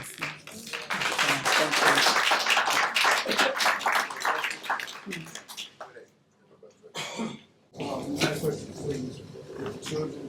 I have young men, and I'm raising to being older men and young right now, 10, 12, 13, 14. And I have older children as well, but I wasn't in their lives like I'm in my young children's life. And I'm finding that they reject me more now because of me raising the younger children in the home. And they say, well, Dad, you didn't have all those things to give us. And now it's like, I don't want to talk to you now because you're able to do this for them. But they're all brothers and sisters. And I'm trying to keep them balanced together where they know, well, I wasn't able because I wasn't doing this what I'm doing now. Then when I was raising you, I started at 13 raising you. So now that I'm 42 raising them, I have more to give them because I'm doing more for myself as a man. But growing up as a child, raising my kids as a child, I found the influence of my father or my mother to give me that guidance. Me raising my first son, that is my junior, the respect's not there. The relationship's not there. I love him, I want to see him, I want to be around him. But the balance of us coming together, he's like, well, I'm going to do it by myself. Because I see you're able to do it, I see you can do it, but I don't want you to do anything for me, Dad. But then with the ones at home, I'm trying to give them the same exact, showing them, teaching them, and giving them the love that I have for them. Because I wasn't able to be there for him, but at the same time, I'm still struggling with the guidance of my 13-year-old, understanding that I'm teaching you this so you don't do what I did wrong. I don't want you to have sex. I don't want you to be having a girlfriend. I don't want you to go be influenced by your friends on what they're doing. And I got my 12-year-old right next to the 13-year-old that's looking at his life and saying, well, this is my older brother, but he's not being mature. But then the 12-year-old is the mature one. That knows, oh, I want to go out and have some fun. I want to be on the football team, the basketball team. He has a guidance of He has his teachers, he has me, he has his friends. The influence of all that is surrounding him, so he doesn't really know who to listen to. We have talks. I talk to him every day. How you doing? What's going on with your life? What's going on with you? But then sometimes he doesn't come to me when I would expect him to. He'll say, well, I knew that I was going to get in trouble if I did come.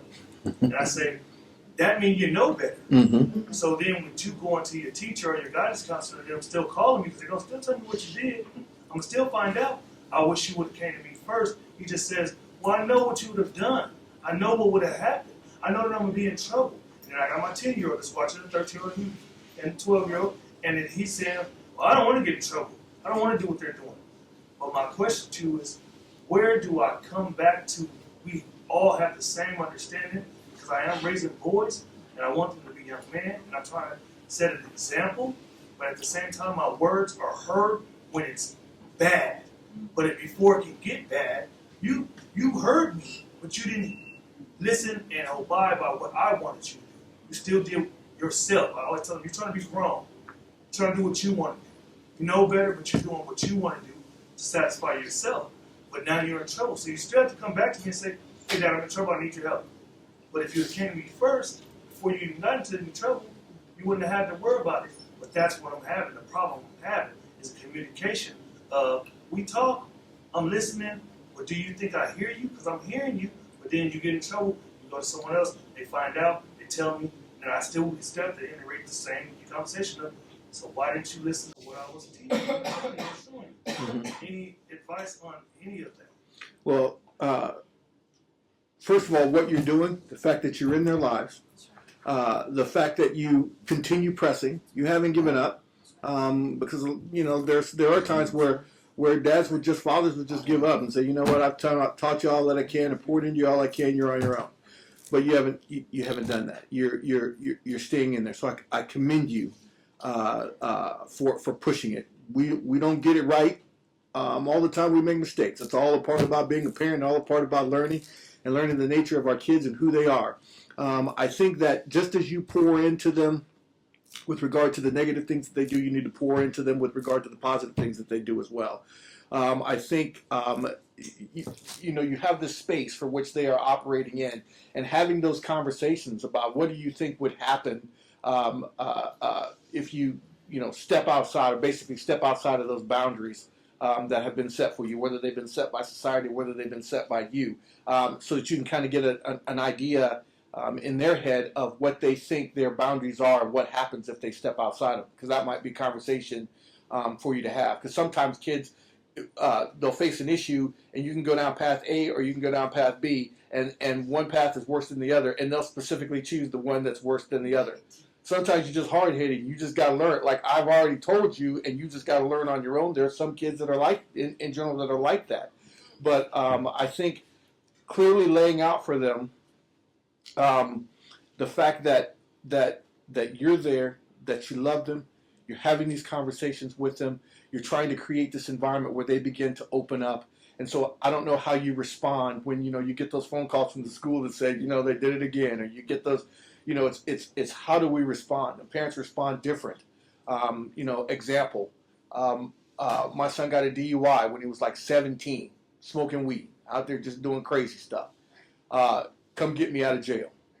And I went, got him out of jail, and then we just sat there because I was like, how do I handle this? Like, I feel like I'm going to wring his neck, like when I see him. So first of all, I had to deal with myself. I had to self-regulate some things myself and go in and handle it. And then I went and picked him up, and then we sat down in the lobby of the police station at 3 o'clock in the morning and just had a conversation about what happened. And we went through 24 hours. I'm going to come at you. I'm going to come at you because these are the consequences of your actions. Now, you've got to go through this period of you got to get a lawyer, you got to do all these things. You're looking at me and you're thinking Daddy's going to do it. You're going to work. You're going to get the lawyer. You're going to pay for it. Like all of those things. And we got past 24 hours and I said, okay, enough time. We're done with that piece of it. Let's build up. Let's build him up. How do we build up through this? He got through that and he's like, man, I don't want to ever have to. Because it cost him about $3,000. And then he had to go to jail. And she's like, I don't ever want to have to go through that again. Lesson learned. But again, it was being there. And sometimes you might not think that you're doing anything But the fact that you are there is making all the difference in the world. And no matter how many times they might get in trouble, you're still there. You haven't given up on them. It's kind of that 7 times 7. You know, how many times do I come and ask forgiveness? Are you going to forgive me? As long as you keep coming and asking me forgiveness, I'm going to keep forgiving you, and I'm going to still be there right by your side. So understand that you are making an impact in being there. I think with your older boys, because they see it and they're having some struggles and some issues, that's about relationship. So you're just trying to figure out a way, what is the way that I can get in beside them, that I can kind of get in that door of relationship to begin cultivating and growing the relationship with them. And then also be transparent with them and let them know, you know, as your dad, I didn't do everything right. I missed some things along the way. You know, and I've got a chance, I have a space with you right now to be able to go back and grab some things and pull back and get that kind of, get that bond back with them. And sometimes when they know you didn't do it right, you didn't get it right, you know, they'll be like, I'm gonna give you a chance. So that, stay in there.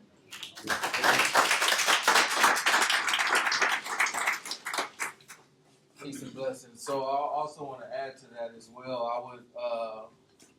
I would be a little more intentional in regards to the time that you all just spend together, just you and the boys, and then also intentional about creating time for them to just spend with each other as well, so that they can build their own bond, and they can, through that bond that they have with each other, then they will equally or together they'll begin to start to respect you and love you more as well.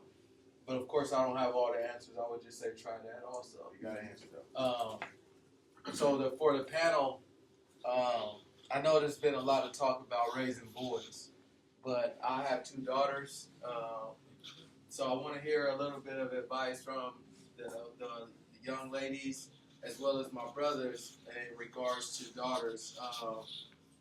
Some of the differences. I don't have a specific question, but if you could just throw some jewels at me, I would appreciate it. But yeah, I'll leave it at that. I have something to that. For your girls, give them value. Let your girls know who they are, how special they are, what they mean to you, and help them find their purpose. You do that. I find that helped me because I see the end result.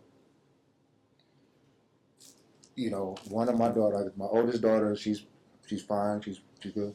But the youngest one was the challenge. She wanted to be out there. She wanted to be wild. She wanted to be with her. And what I realized is when she was 7, 8, 9, I wasn't giving her value. My oldest one, all the time, it was, you're this, you're this, you're that. So she doesn't question herself on that and didn't allow herself to be used in a certain way. Very guarded. My daddy told me I'm this, so I'm not going to allow this. My youngest one, I didn't do as much. And this is not an excuse. I was just working a lot and I wasn't around as much. So I wasn't able to give her that. So she was a little more wayward than her big sister. That's very important. Give them value. As a father, they look to you for that, and I didn't understand that, at first, because I had sisters. My sisters I have twin sisters that are 8 years younger than me, and a younger sister that's 12 years younger than me. So there was no,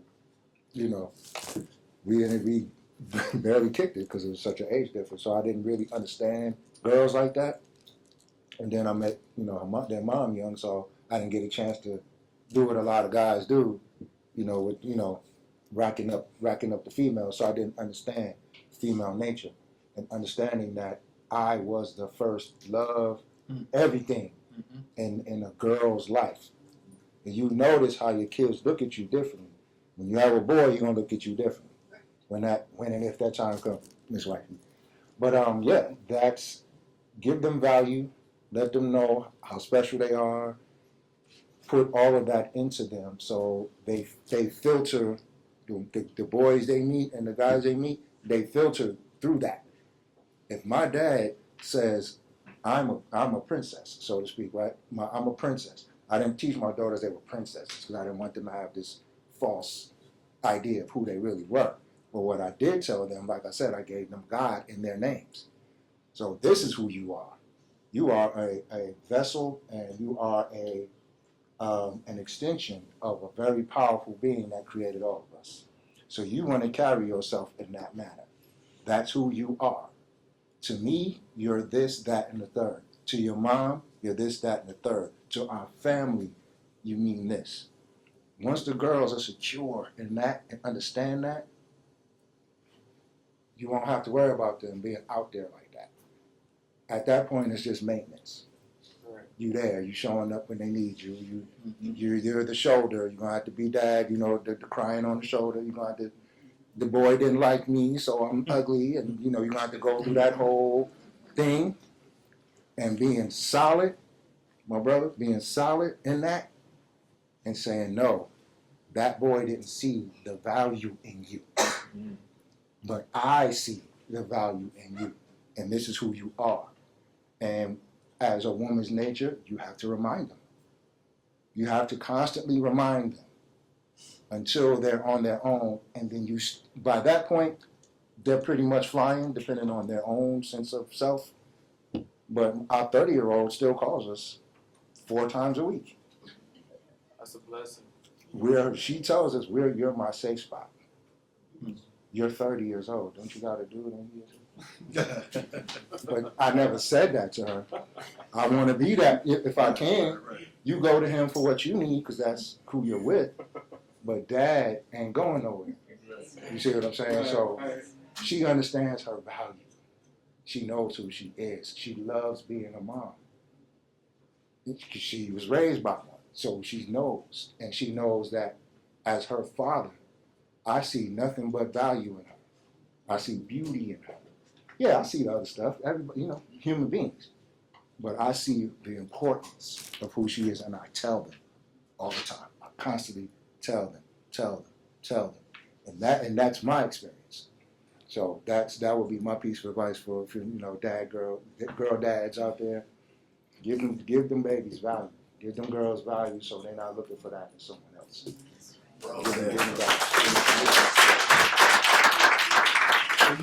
them Are you the man that you want your daughter to marry? I am now.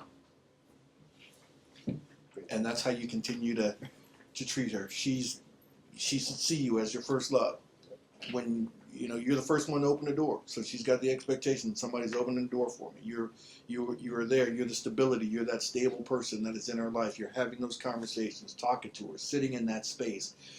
Everything that you want her to bring home one day to say, "This is you're good with," because you know what, man, you're a lot like me, because that's how I treat my own daughters. I expect you to treat it the same way. So yeah, that's a good way to measure it. Am I the man that I want my daughter to marry? And if not, got to correct some things. You got to show it. You got to show it too. Just a little quick up top. You got to show it too. One thing I know I missed, I didn't date my daughter. I didn't take her out and show her how she's supposed to be treated. My youngest one. That's a mistake I made. I did it with the oldest one. When my youngest one had a baby, I did it finally. We went and we sat down and we had a conversation and we really rapped about it because I'm like, now you're a parent. So I can't treat you like my little girl anymore. You're dancing on my feet at the daddy-daughter dance. You're not 7, you're 21 now. So I have to deal with this differently. So we finally had that. But at 12, 13, 14, when they're in school and dealing with the boys, take her on a date. And take her and dress up. I mean, the whole 9. Do it do it all the way. And I know you can, you know what I'm saying? Do it all the way. And I mean, flowers, whole 9, and take her to a really nice spot. Yeah. Both of y'all dressed up, and you tell your baby, this is how you're supposed to be treated. Nothing less. Flowers, the whole 9. You ain't doing that. You're kind of wasting your time. Like, now you know. This is the real deal. You see me treat your mom like that. We go to dinner. We date all the time. We still date. So this is what I want for you. So my youngest one, we finally had a chance a few years ago to do that. My oldest one we did. So I just wanted to say that. I think that it can't be underestimated the things that the brothers shared. Now, I don't have daughters. I have 5 sons. I think that I don't have daughters because God wanted to save a lot of lives, right? I don't have that. But I have a wife. And we have to understand the importance of our children, not just what they hear from us, but what they see. And how a husband or father interacts with that mother gives that girl and that boy, that child, the example of what the relationship is going to be and what it should be. How do we handle each other?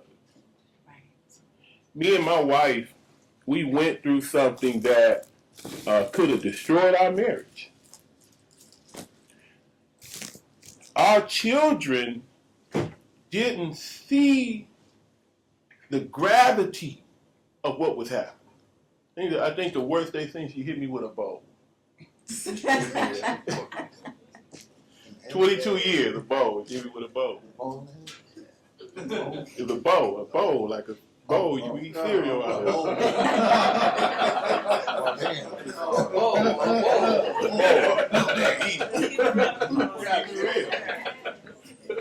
This beautiful sister. But you know what else they seen? They seen us get up every morning and pray together. That's right. Every morning. Every morning. They seen us, when we got done praying, open up the Quran together and read and study and discuss the Word of God. And they watched us through that process heal. Where the bond that we have now is stronger than it was before. So what is the example that we're given of what love between a man and a woman looks like, even in the worst moments? Are you cussing her out, calling her a beast? She cussing you out, you no good so-and-so, and the children watching this interaction. So then it's no wonder there's so much violence in our community. It's no wonder that you can sit with these young men at 26 years old and their idea of how to deal with a woman is in a way that degrades her. Because we watched that interaction when we were children in our family, and it became the norm. This is why the sister talked about it. Classes that train men and women are so valuable. Booker T, he had a class, train men, train women. Marcus Garvey and the UNIA, they had separation of the men and women, and they trained them in separate environments. And the Honorable Elijah Muhammad had the MGT and the FOI class. Classes that are designed first to teach us a knowledge of ourselves and the value that we have in the relationship that we should have with God. Then out of those classes come our interaction with each other. So yes, take them on but I don't want to devalue that. Take them and show them how they should be treated, but it's in our everyday lives that our children are learning how to interact with us, how to interact with each other, how to handle conflict, how to handle disagreement, how to handle that someone who you love disappointed you. Real trauma. And then in that moment, we got this cancel culture. If somebody upsets us or does something we don't like, then we cancel them out. But what happens when they learn, no, our love is greater than the offense? That's real. And even though you violated me, I forgive you, but I don't forgive you, and then I keep every time something go wrong, I bring it up. You remember you did? That was 10 years ago. Yeah, come to present time, man. What have you done for me lately? So I've learned how to repair. And that's why when my sons, when they interact with their mother, they don't disrespect their mother, they don't raise their voice, because they never seen me do it. So if you don't see me raising my voice, what you think gonna happen to you if you do? If you see me and her, we get an argument, we get a conflict, but we know how to communicate with one another. Or you know, I leave out the house and slam the door, go take a walk, come back. I say, baby, you know, I don't like when you do such and such and so and so. She said, I don't like when you do such and such and so and so. Then we come to an agreement, a mutual agreement of how to deal with each other going forward. We teach through our lives. So I don't have girls, but I understand something of repair. I understand something of learning how to interact with someone that I love and I want the best for them. And I understand, man, let me tell you something. I told my wife, and she's like my Khadijah. That's right. That's so long. So Khadijah, the wife of Prophet Muhammad, she believed in him when no one else believed in him. That's right. And when you're dealing with us as black men, sister, we are broken men. So you have to know how to handle us in a way that you don't destroy us in our budding manhood.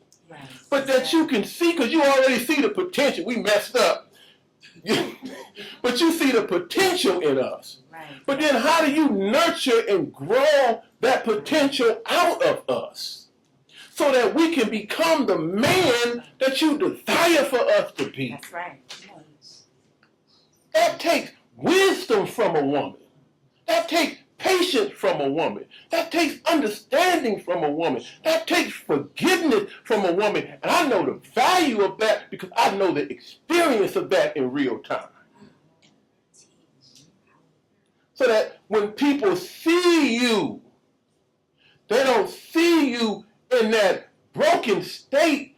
What they see is the repair work that a wise woman did underneath to make you better than you were before. See, our children gotta see that. And when they see that, then they say, well, damn, I know Pop's messed up here, I know Mom is not, but there gotta be some value there because the way they treat each other. And then you start seeing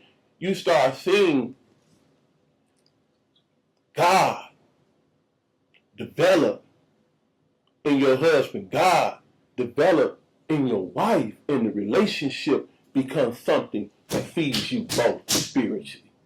Both of you grow. And they call it power couples. When they see one in power, they see the power of the other. And you can't be disconnected from the power of your wife or your husband. You can't be disconnected from that. It's a connection there. If you think you're strong and she's weak, you are disillusioned. You can't be strong and she's weak. You can't be strong and you're weak, sister. You strengthen each other. You find the weaknesses in each other. And you cover and develop and build one another. That's what it means in the scripture we are taught that the woman comes out of the rib of the man. It's that she protects him. The Quran says you are a covering for one another. See? So that what you got going on, it ain't for your friends to know. It ain't for you to, your children see you Your husband make you mad. You get on the phone, you start talking to your sister, you start talking to your mama, you start talking to every damn body about this nigga ain't this, and he ain't that, and he ain't this. Then he come to the family reunion, wonder why he can't get no potato salad. No, keep it between each other. That's how you teach them. That's how you teach children how to grow up and be contributing members to the black society. Because I ain't see my mama and my daddy, that ain't how they conducted themselves.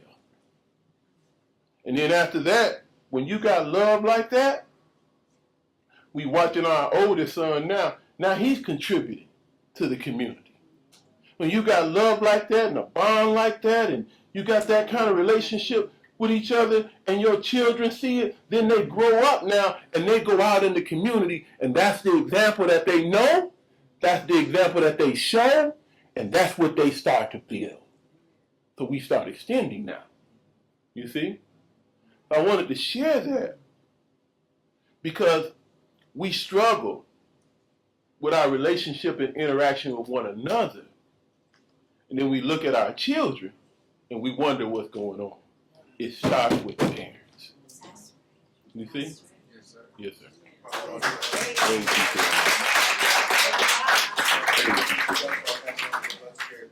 Yes, sir. Absolutely. Yes, for because of, like he said, like we don't have daughters, but I have a granddaughter, and I see how delicate and sensitive she is. And I know as women, again, we're not like the male. The male is not like the female. That's in the Holy Quran.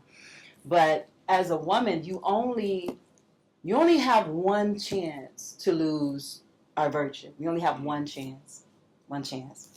And once that's gone, you're hoping that when she offers herself, that is for life. Because, and I'm going to tell you why, and we're taught this, the power of a woman is so great. We are designed to give our complete selves in our nature.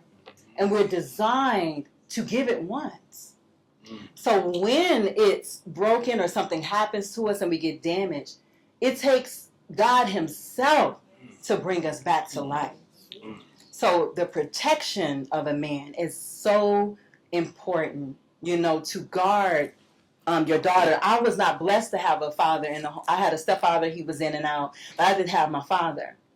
And there were certain experiences that happened that broke me, and I wish I was able to call him or talk to them or have a man present.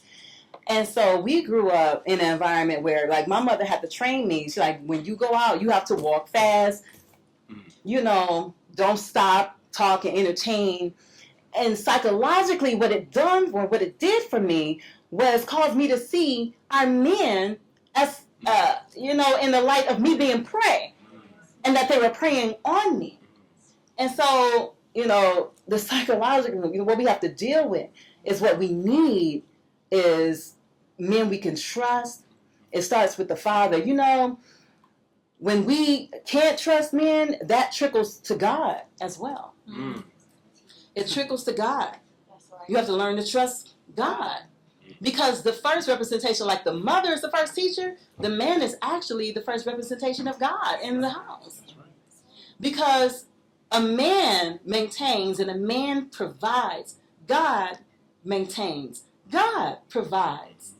And so having that type of relationship where you're loving, and then we can't take too much.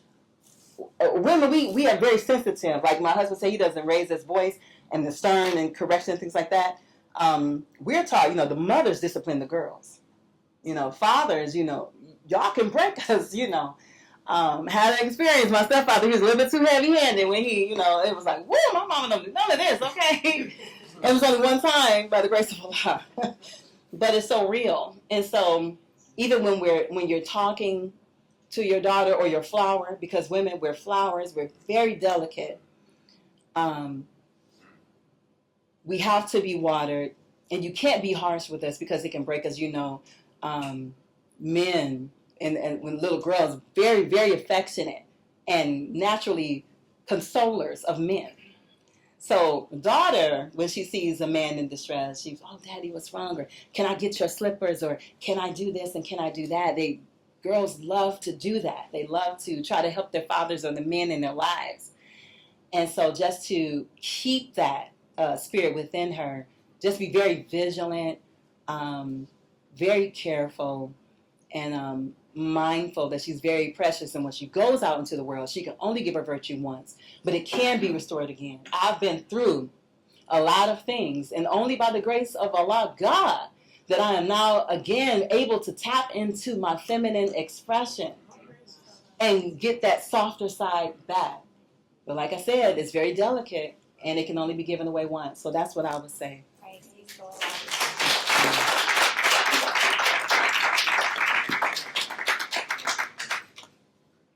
One last question here. Thank you. I just wanted to say, first of all, I think everybody's comments have just been so point on. And for the young man over here that's got disorders, I just wanted to say, I think it's so really important what they see of their relationship, how you treat your mom. This is my son, and my husband got him heavily raised.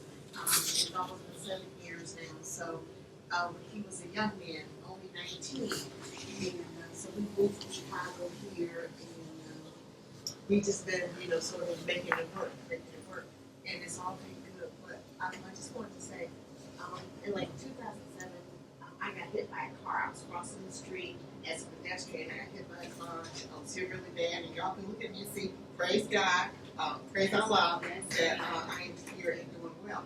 But I want you to know that our son got a chance to observe his dad taking care of me. I was in hospital for 2 months. And my husband came every day to see me, brought him whenever he could, and he filled in all the different things that, I would have been doing. And even if I got home, he had to take time with me to, go over driving with me. And I had a lot of injuries, okay?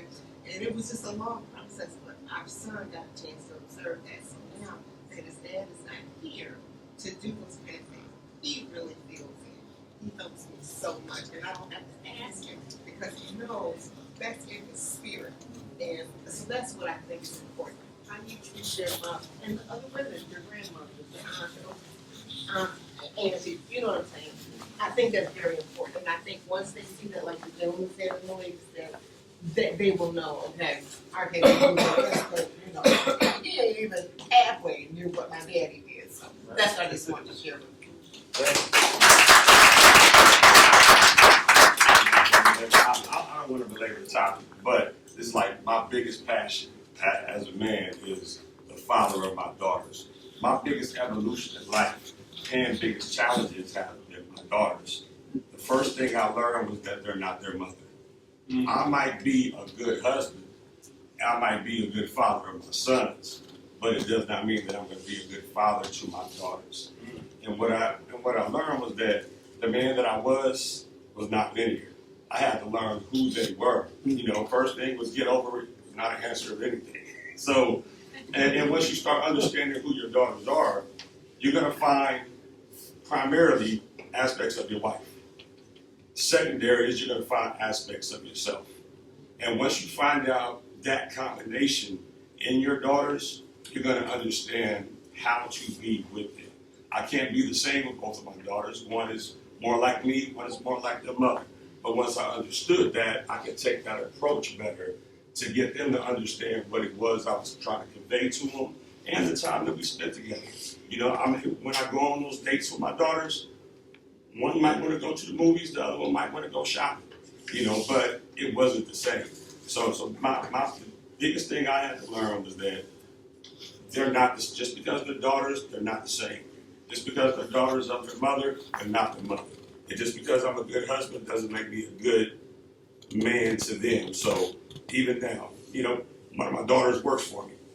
I'm evolving as a father, as a daughter, as an employee. I had to call her up yesterday. You know what? I apologize. I handled that wrong. I handled that strictly as your employer. And I disregarded the fact that we have a deeper relationship. So it's a constant evolution. My youngest daughter got married and lives in Korea. Man, I almost cried. I did cry. I cried. Because she was 21. I'm like, hold up, we wasn't done yet. We still now I'm not the primary man in your life, and I don't know how to take that. So to this day, when I talk about that, right now the choked up is down here. And later on it'll come up here. But I'm not the primary man in her life, and that's hard to take. So it just seems like, and I'm gonna just tell you from where I am right now. I'm on the dark 27. It's a constant evolution. I don't know if it changes, Jermaine. You got a longer track record of this, but I can't even watch daddy-daughter movies. I get choked up because I'm so passionate about my girls. And they see it, and now that's my responsibility to be what I've shown them to be at all times and continue to evolve. So good luck, is long story short. As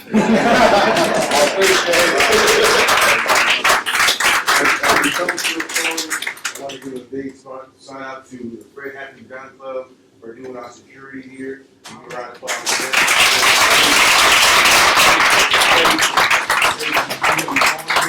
I also want to bring up our vendors too as well. There's some particular things here for itself. You know, talk about Black Therapist AZ.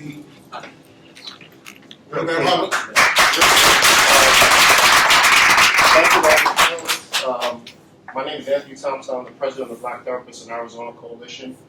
I know a lot of us don't look into therapy because the perception is that most therapists are white and they're female. Believe it or not, we're here. We have a directory on our website of Black therapists, life coaches. We just opened up our directory of life coaches as well. Variety of specializations. Some take insurance, some do not. Some are private pay, some are virtual, some are in person. Whatever you're looking for, we most likely have it. Please mark July 12th on your calendar. We're having our Meet the Black Therapists NAZ event. It's going to be at the Holiday Inn Suites Airport. I have some flyers in the back as well, and also some wristbands. Black Mental Health Matters. So we'd love to see you all out there. Thank you again, and thank you to the panelists. Loved everything that I heard.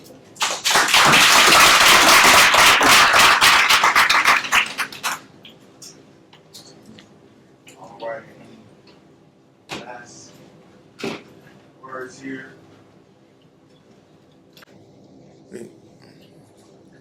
Okay, last few words here. We do have one more event for tomorrow, right? Yes, sir. Yes. Always get the word wrong here. Temple of New African Unity.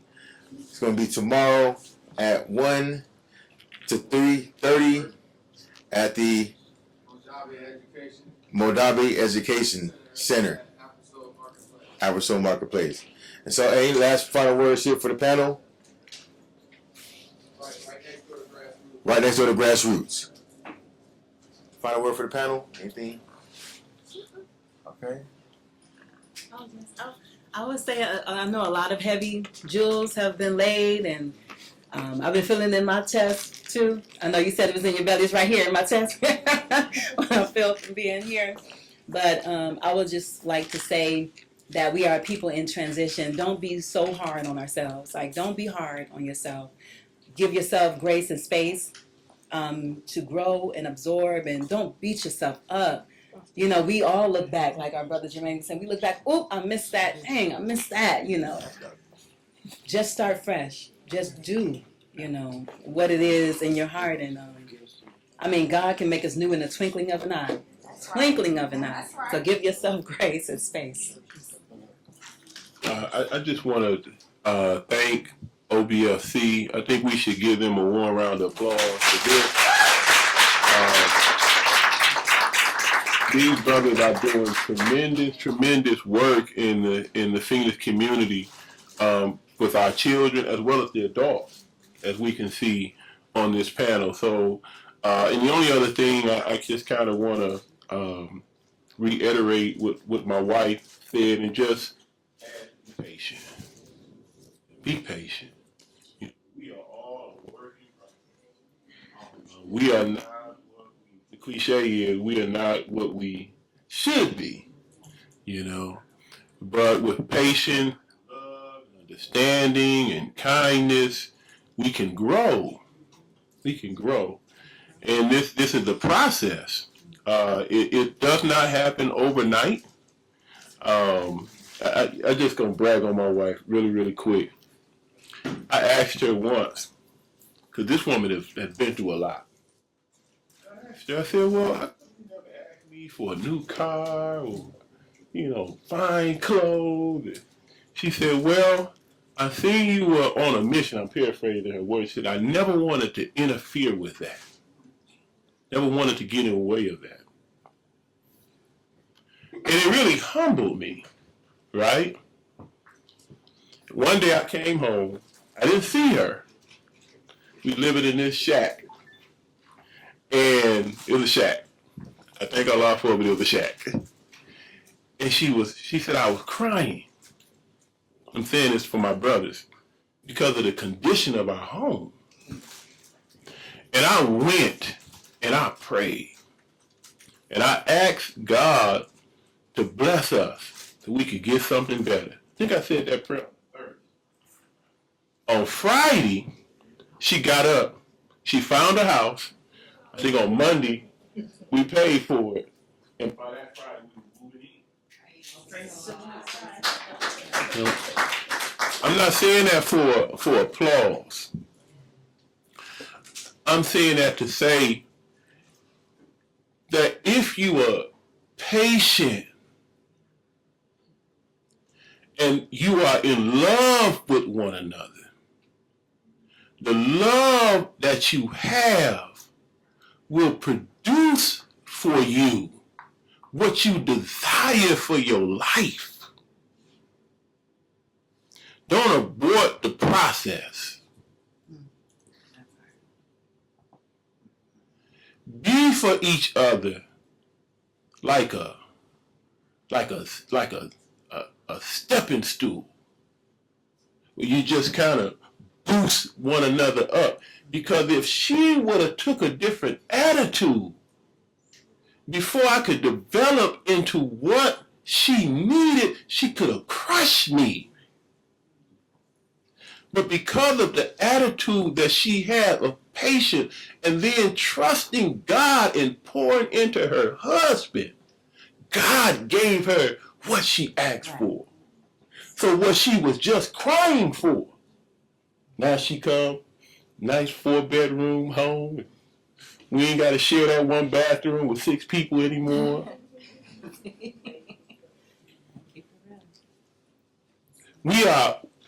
We can be a blessing for one another. We truly can. But we get impatient with the process. And we cut it off before we can get the reward. And you know what happens? We go get somebody else. And it seems like we got the same thing with the new person that we had with the old person. Well, damn, why start all over again? Just be patient, love each other, help each other, grow each other, feed each other, and watch it work. You can't keep watering the seed, giving it sunlight, giving it the nutrition that it needs, and it don't sprout something up for you to benefit from. That's how it works. Don't abort the process. Because we losing too many black families. Too many single parent households. You used to see all the single mothers, now the single dads. Too many relationships not working, and we don't understand sometimes the tie between the failure in the relationship and the failure in the community. So we have this cycle, generation after generation, the same thing. At some point, one generation has to decide, no, I'm going to break the cycle.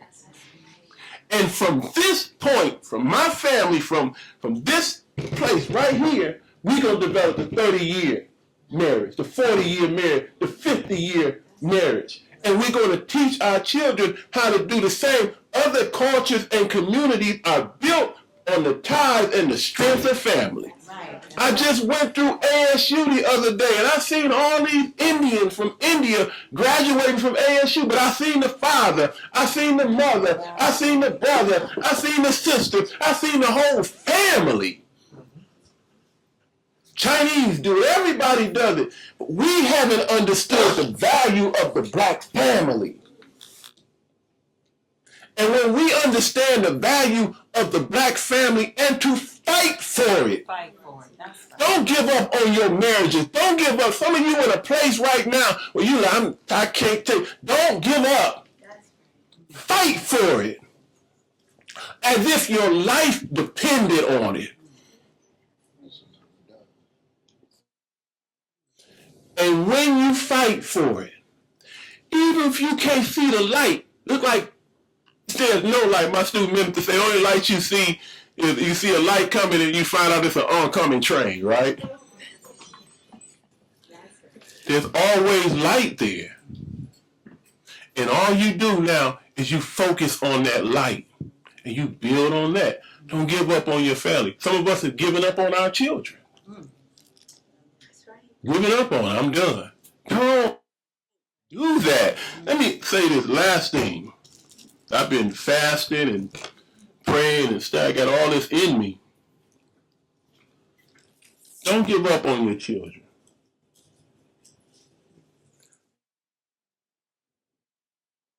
Find a way. This brother, he's trying. Find a way to repair the relationship. Because God hasn't given up on you.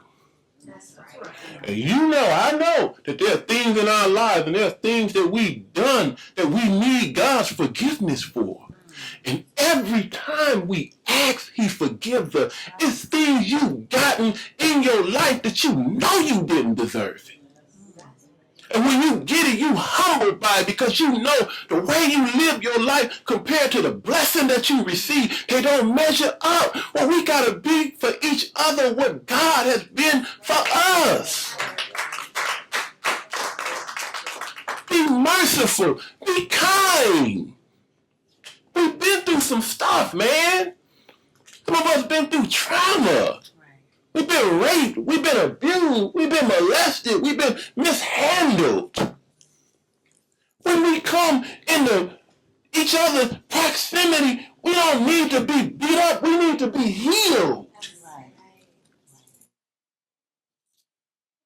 When you have that mentality, how can I serve you? How can I heal you, brother? How can I heal you, sister? How can I heal you, son? How can I heal you, daughter? How can I heal you, husband? How can I heal you, wife? How can I heal the relationship between me and my mother? How can I heal the relationship between me and my father? If the spirit is to heal and our community is broken, what do you think will happen if that's our heart?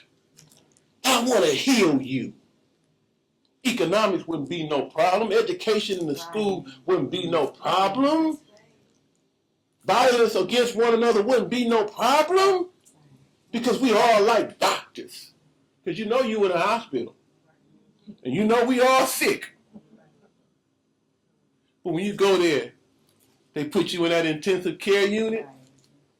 What's your name? What's your sickness? They put that label on you, and everything you do in that triage, everything you do for treatment is to cure whatever sickness you got. Oh, you got cancer? We put you in the cancer unit. Right. You got a heart disease? We're going to put you over in the heart unit. So,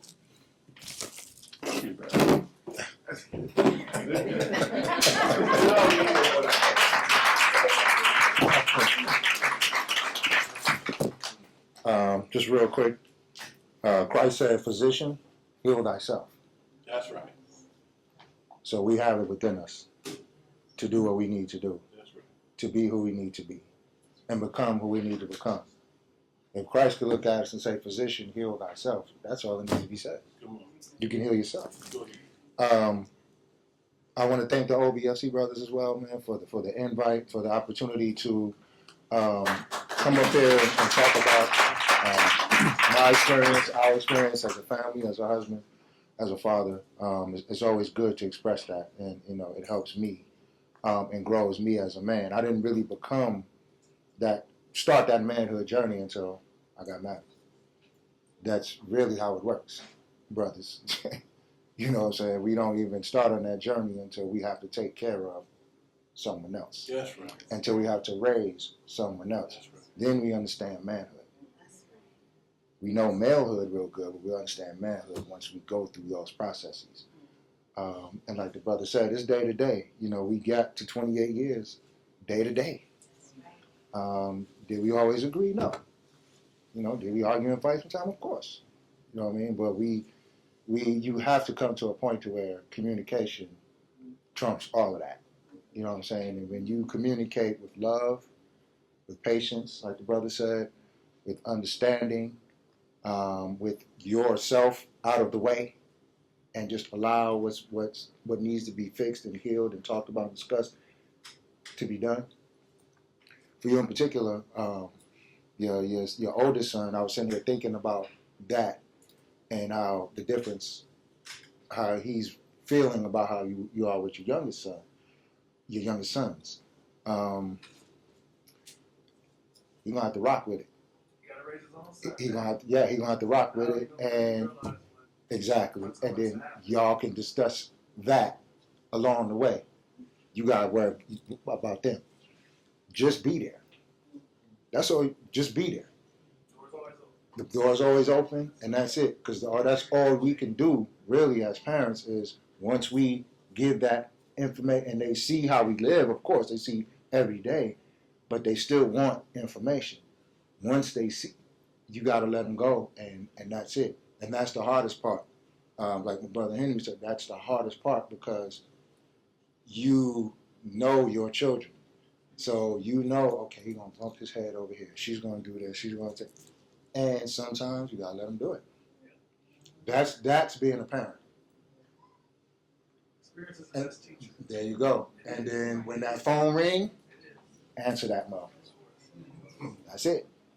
And at that point, you know, and as a collective, once we understand that, we'll be so much better off. And you know, we'll start seeing 20, 30, 40-year marriages again. And we'll start seeing households filled up again. But like the brother said, be patient.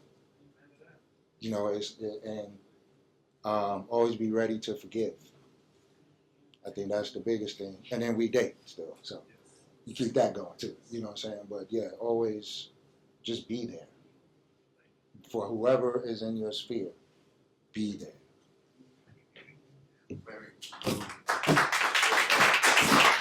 Yeah, let me close it out.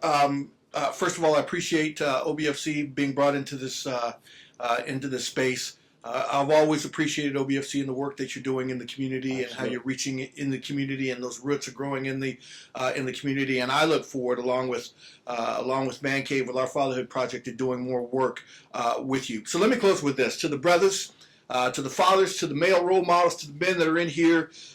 You know, we got work to do. The first thing we need to do, make sure, be watchful.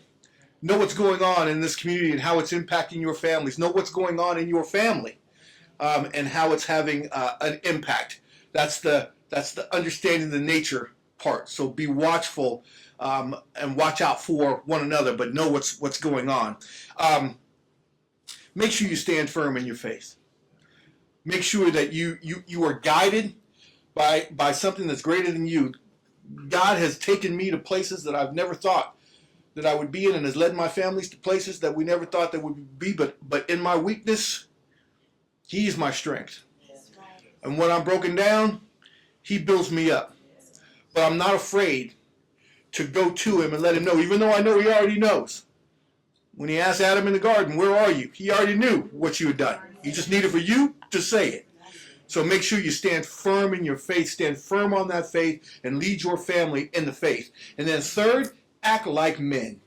Come on. Act like men. We're in a society today that wants to tear us down, that wants to feminize us, and wants to move us in another direction. We've got to stand on firm principles and act like men. Sometimes you got to fight it. Sometimes you got to let them know.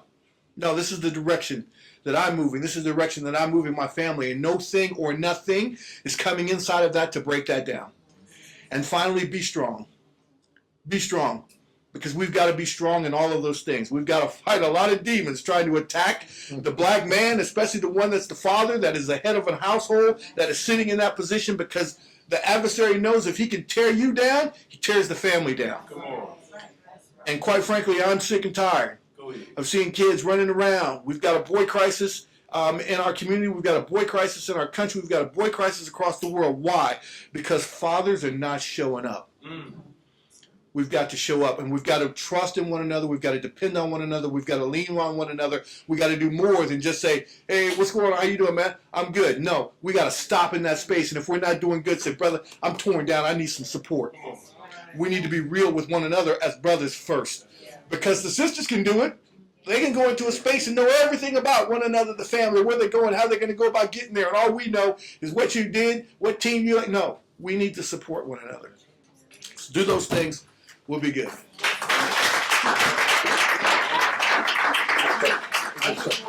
Real quick, I just want to invite you all out. I would be remiss in my duty tomorrow. Muhammad's Mosque number 32. I've been blessed to give the keynote address.